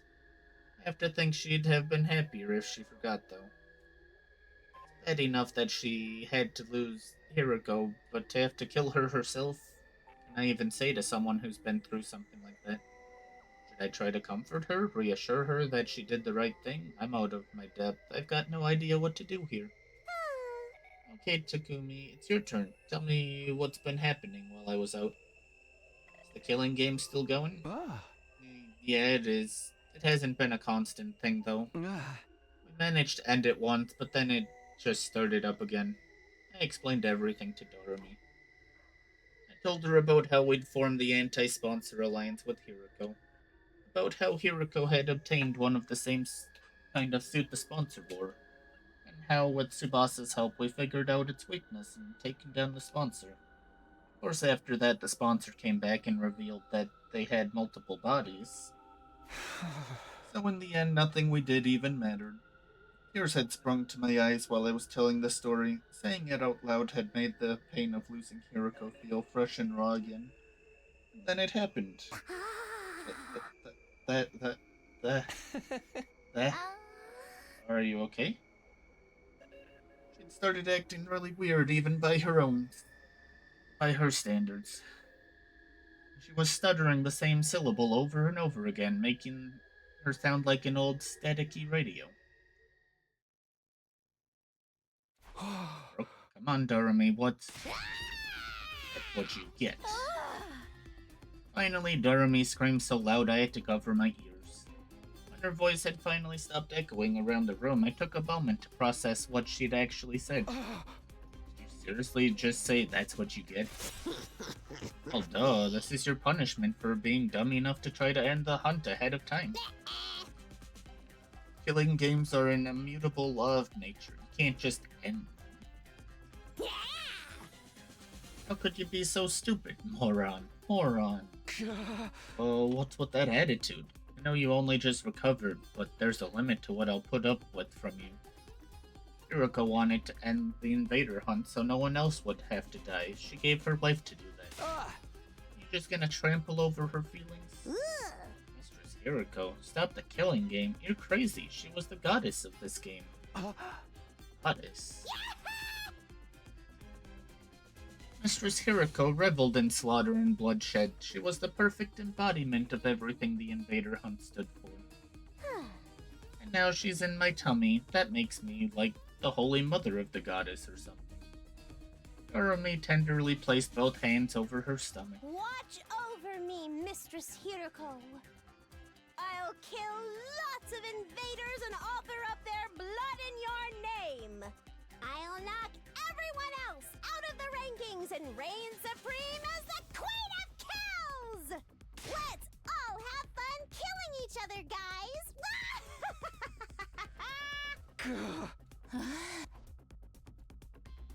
Jeremy's unbridled joy toward the killing game was unnerving, maybe even inhuman. I couldn't see us talking sense into her anymore. She was an uncontrollable monster. Was everything we did really pointless? Our alliance against the sponsor, getting the suit, Hiriko's sacrifice. What was the point of any of it?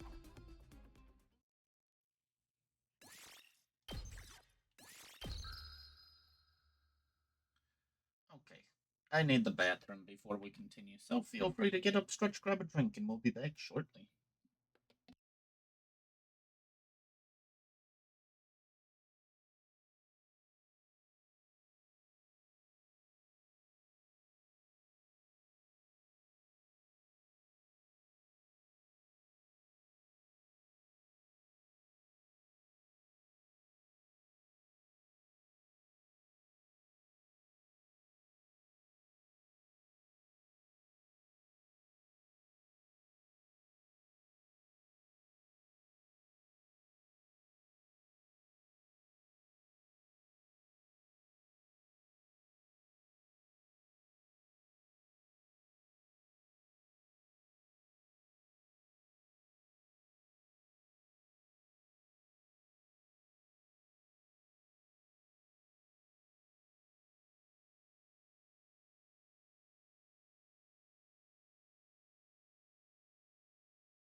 Alright, we're back.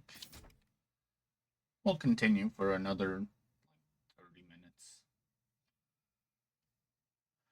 The day after the sponsor came back to life, Igamu, Tsubasa, and I got together for another meeting of the Anti-Sponsor Alliance. The way I see it, we've got two options open to us.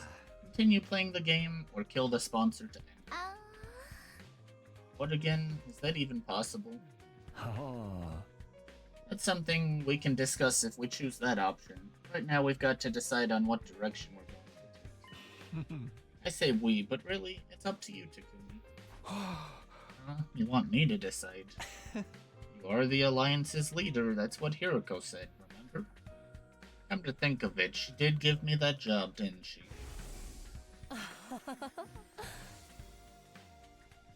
She might even have given me the position because she knew she was going to die. Is that why? Did she think I could hold the Alliance together even after she was gone? Are you sure you want someone like me as your leader? I don't really have any skills or talents. Nah, dude, it's got to be you. You've got the courage and resolve we need to get us through this. I'd like you to be the leader too, Takumi. I just know if anything happens, you'll come to my rescue. It's reassuring to have someone like that in charge. You guys. Honestly, I think this might be too much for me, but if these two are willing to put their faith in me, I can't let them down. Alright, I'll accept the position as leader. I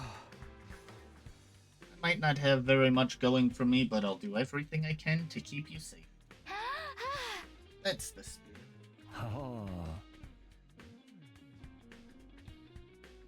Okay then, oh great and powerful leader, tell us where our alliance is going to go from here. Do we continue to participate in the invader hunt, or do we try to kill off the sponsor? Continue the hunt or kill the sponsor. Obviously, taking part in this game is out of the question. I won't stand by and watch another of my friends die at the end of that. If we lose any more than this, it's going to be hard to get through our defensive battles too. But the only way to stop the game is by killing the sponsor, and I'm not sure if that's even possible anymore. Now that they've come back from the dead, they feel more untouchable than ever. How are we supposed to beat someone with multiple bodies, even if we came up with something? How would we know if we got them all? Playing the game and killing the sponsor are both equally impossible, then neither. I'm choosing the third option. Third? We leave this place and the killing game behind. After all, we know where the escape pod is. If we can find a way to activate it early, we can all go back to the artificial satellite. The sponsor and their bees are powerful, but there's no way they can follow us all the way into space. Takumi, what are you talking about? We went over this already. The escape pod is out of commission. Out of commission? You mean we can't use it at all? Since when? Tsubasa, remember when Takumi hit his head that time? Oh, so you forgot about that too, huh? In that case, it'll be easier to just show you again. Come on, let's go to the hangar. Tsubasa led us to the storeroom underneath the gym, and there I saw...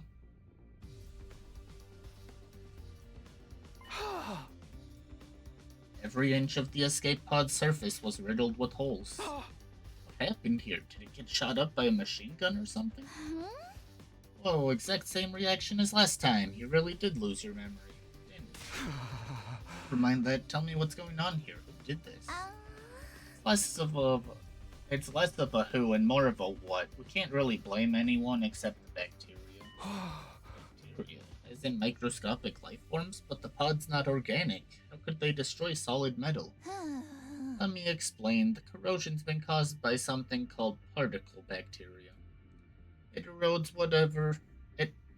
matter on a molecular level, so it's invisible to the naked eye until the damage starts to show. Bacteria eats away at metal to grow stronger. Actually, I'm not sure if eat is the right word. Technically, it's more like the energy released during the oxidation process allows its cells to reproduce. Don't be fooled by the bacteria part of the name. It's not really alive, just a chemical substance. That said, we're talking about something that randomly occurs in quantum-level space, so there's not a lot we know about it. Is there any chance of repairing the pod? Not the way it is now. I'd have to get rid of the particle bacteria first. Is that possible? Tsubasa took out a photograph and showed it to me. Yeah, but I'll need some of this QB liquid. It's the only thing that can purge the bacteria. I have no idea where to find it, though. What about the biolab? I looked in there already. This is rare stuff. I don't think there's a single vial of it in the whole school.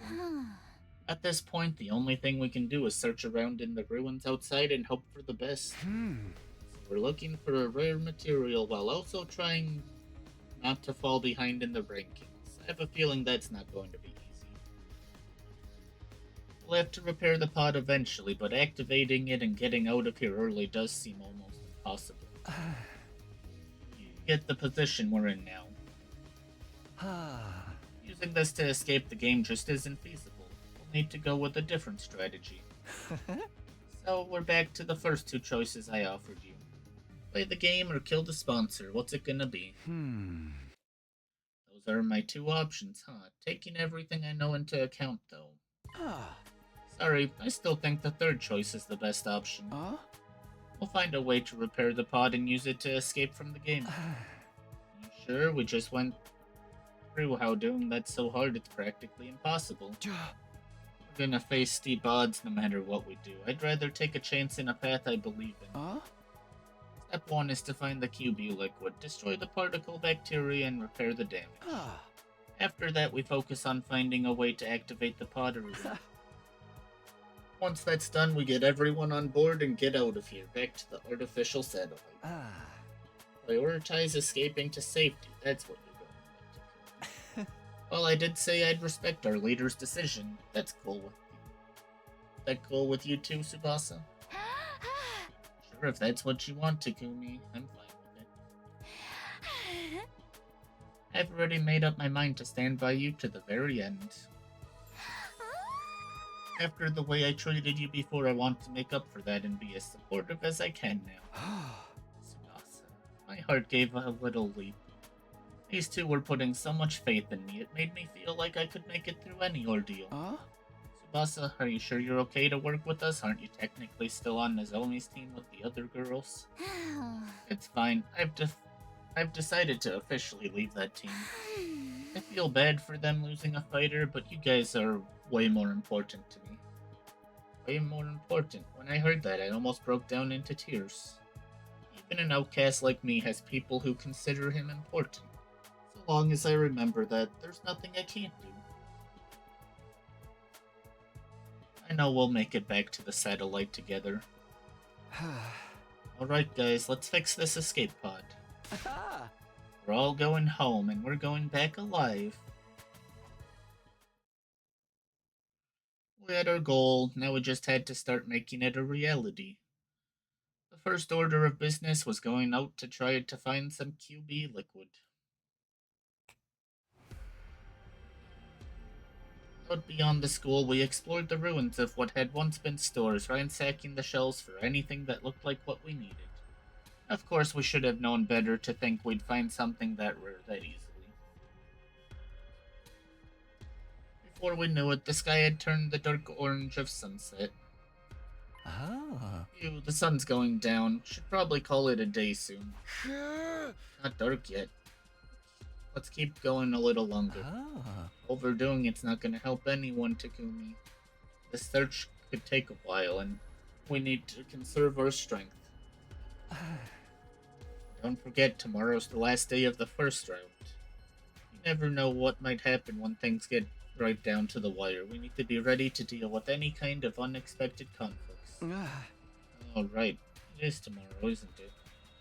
Based on our current standings, no one from our team was in any real danger of being executed, but it made sense to be careful all the same. Alright, let's head back for today. We haven't seen Shoma in forever. In the interest of staying fresh for tomorrow, we returned to the school and went straight to bed. Time passed, and eventually...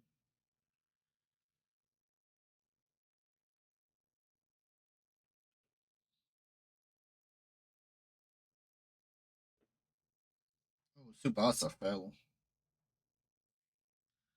The final day of the invader hunt's first round arrived.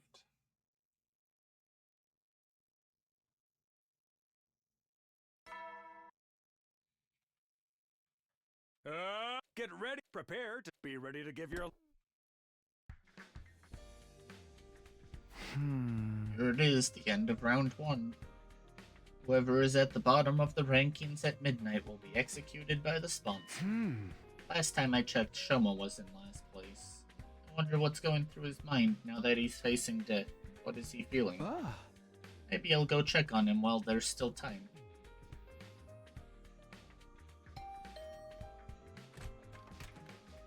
Oh, Takumi. Good morning. Morning, Shoma. Sorry to call on you so early. It's fine, I don't mind. Are you feeling alright?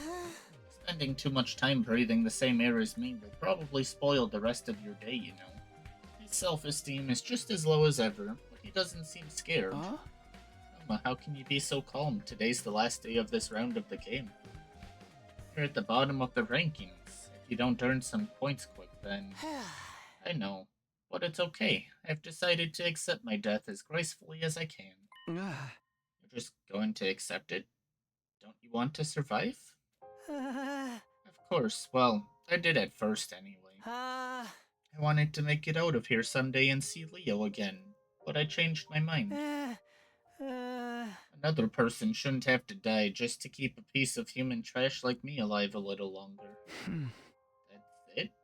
You're okay with being killed in this messed up game we're being forced to play? No, I hate that it has to be this way. But that's all the more reason for me not to struggle against the inevitable. What do you mean? If I stay where I am in last place, no one else will have to worry about dying. The sponsor wants to see us panic and turn on each other, but that's not going to happen. I may not be able to defeat the sponsor, but I can at least disappoint them. I'm going to consider that a win. I'll end my life with my one and only victory. That's good enough for me. Shoma.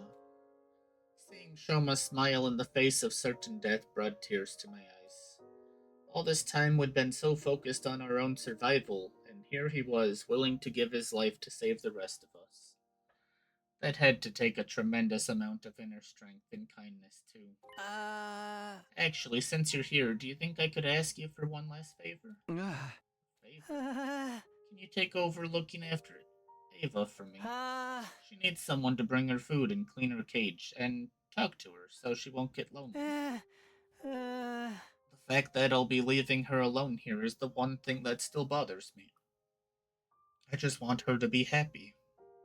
Ever since I refused to give Ava her mask back, we hadn't exactly been on great terms. But if this was Shoma's last request, I owed it to him to try. I nodded firmly. Sure, you can leave Ava to me. I'll do whatever I can to protect her from from harm and misfortune, I promise. Thank you, that's such a relief. Now I really do have no regrets. I spent the whole of that day with Shoma. He told me about Ava's favorite foods and regaled me with stories about him and Leo back in the residential complex. We passed the time chatting aimlessly even after the sun went down. But then, on the stroke of midnight,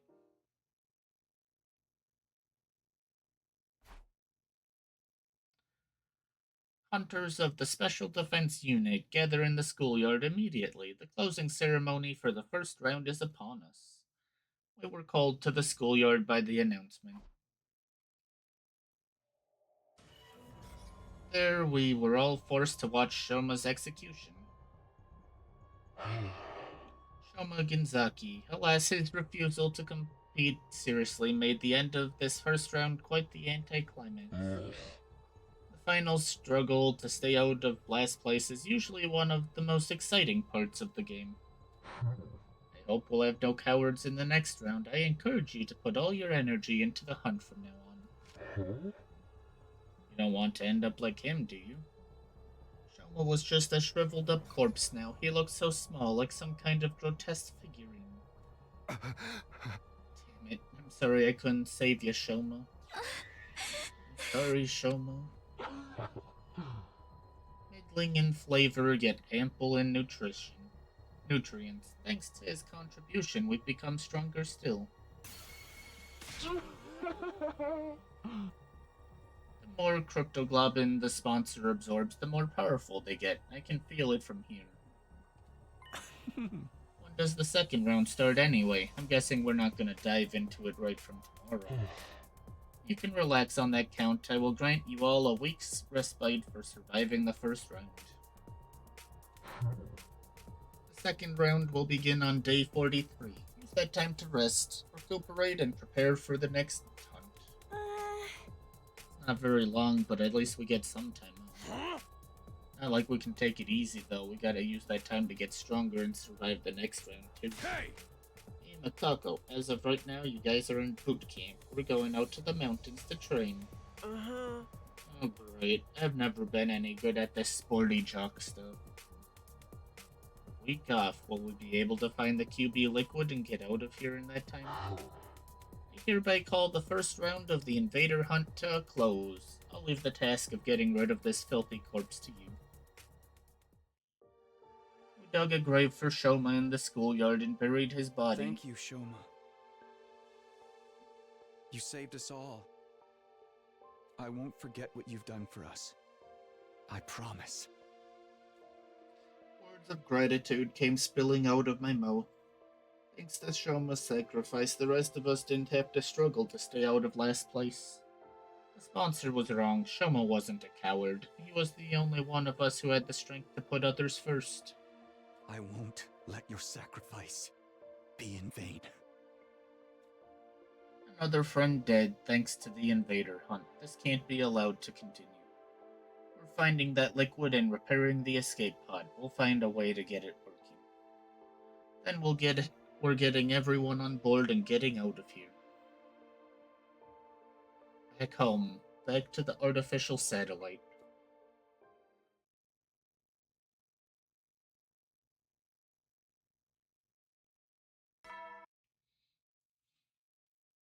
Up and at 'em! Get ready for your prepared. Be ready to give your.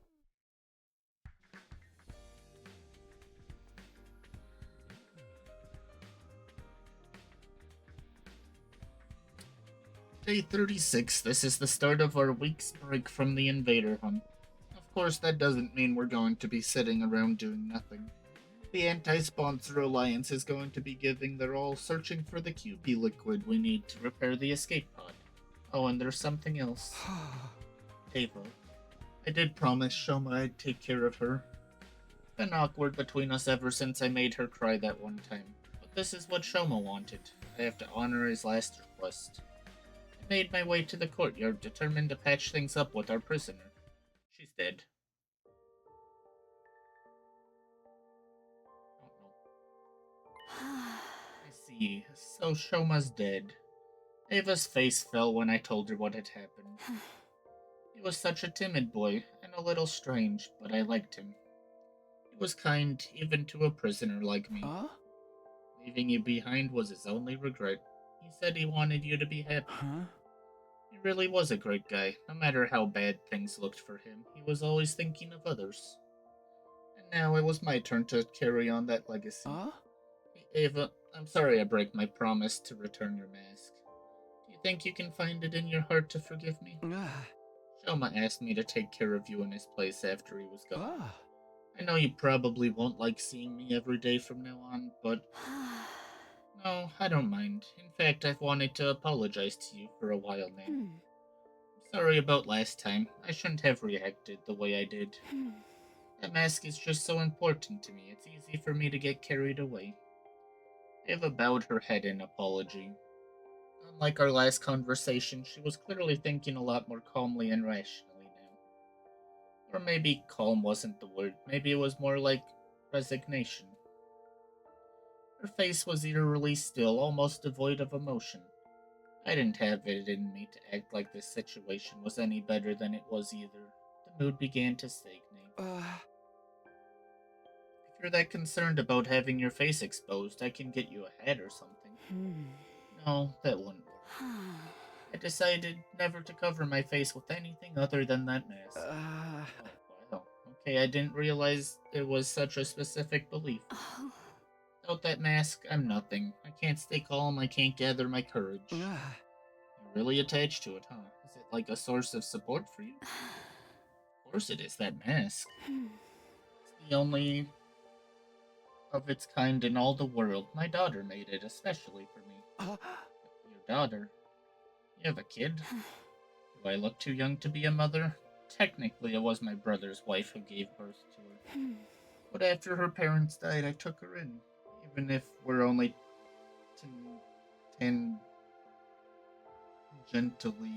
related by blood, she is my one and only daughter.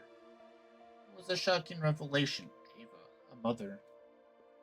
But there was more to it than that. Something here didn't add up.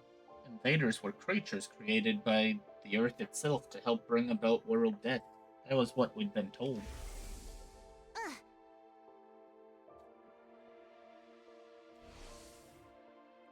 Had we been wrong this whole time? Did the invaders actually have their own lives outside of world death? It would be easy enough to get the truth. All I had to do was ask Ava, what are you? I forced myself to hold the question back. What mattered right now was finding the QB liquid and fixing the escape pod. If we let the true nature of the invaders distract us, we'd never get any of that done. Oh, Commune. I miss you so much. Ava muttered that last sentence under her breath, staring up at the sky through the bars of her cage. Commune, that must be her daughter's name. After that, I met up with Yugamu and Tsubasa, and we set out for the day.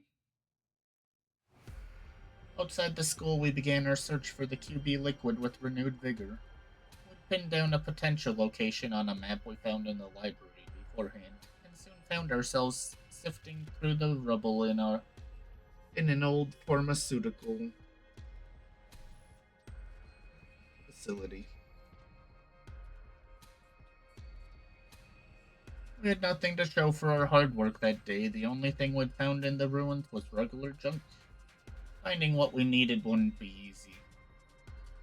There were bound to be days where we walked away disappointed, just like this one.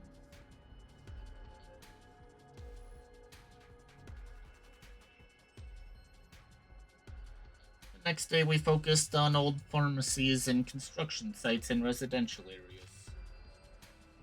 But once again we found nothing but junk and had to return to the school empty-handed.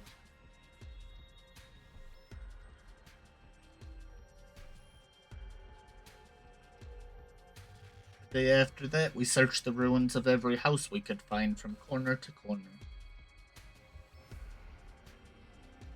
We failed to find what we were looking for, and before we knew it, the sun was going down.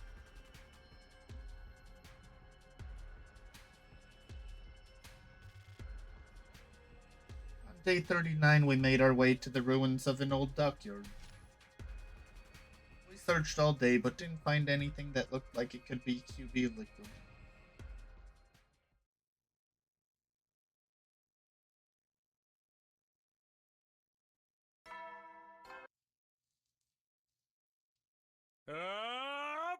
Get ready. Prepared. Be ready to give your.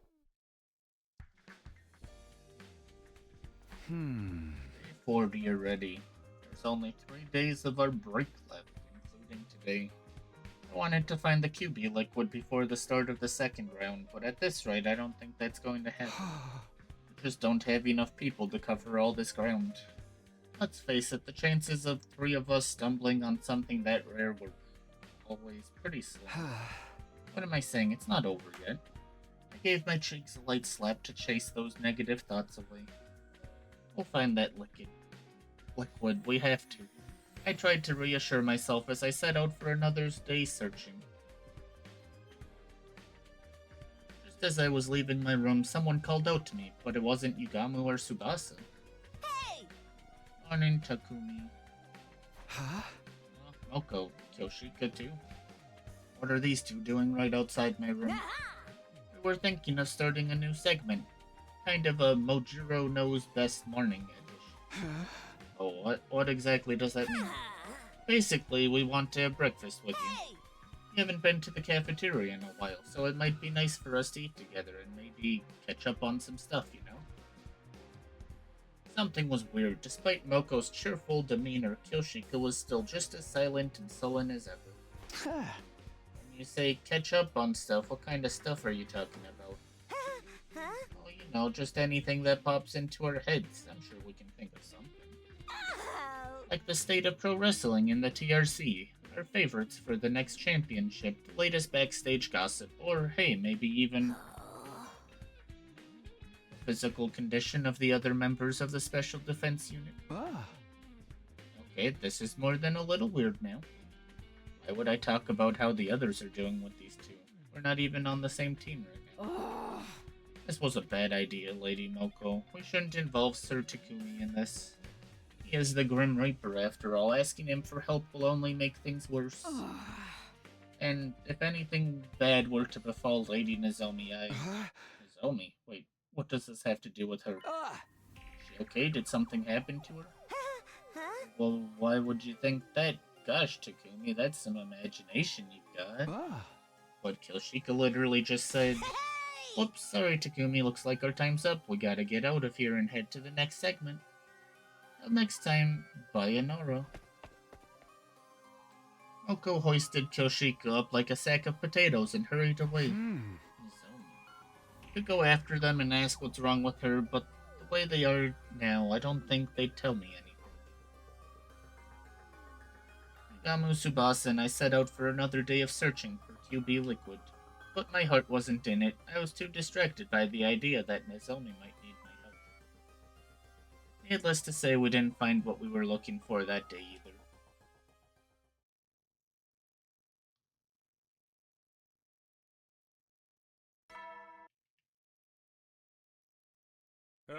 Get prepared. Be ready to give your.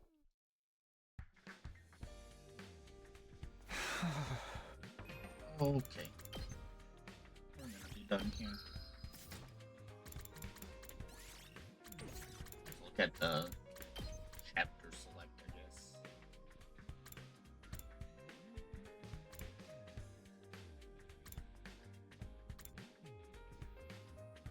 Should have picked no. Should have let her die.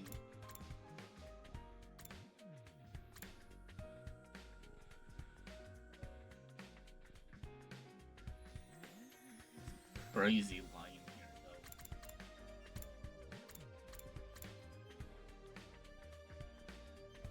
They seem like dead. Like, what Yugama would have just killed us or something. There's so many days left, too. Oh, yeah, this.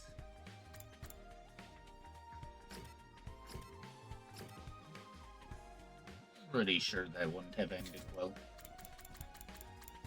But we'll find out eventually.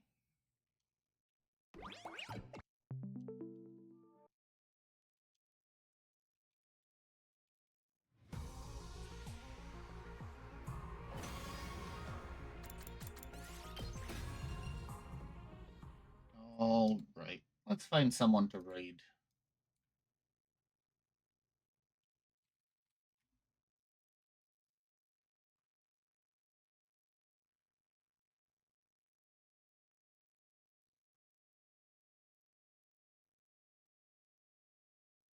We'll raid this one. They're playing Fantasy Life.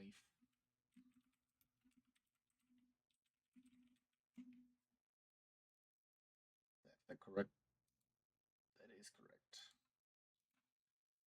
Okay, you guys. Thanks for hanging out. It was a good amount of stuff done.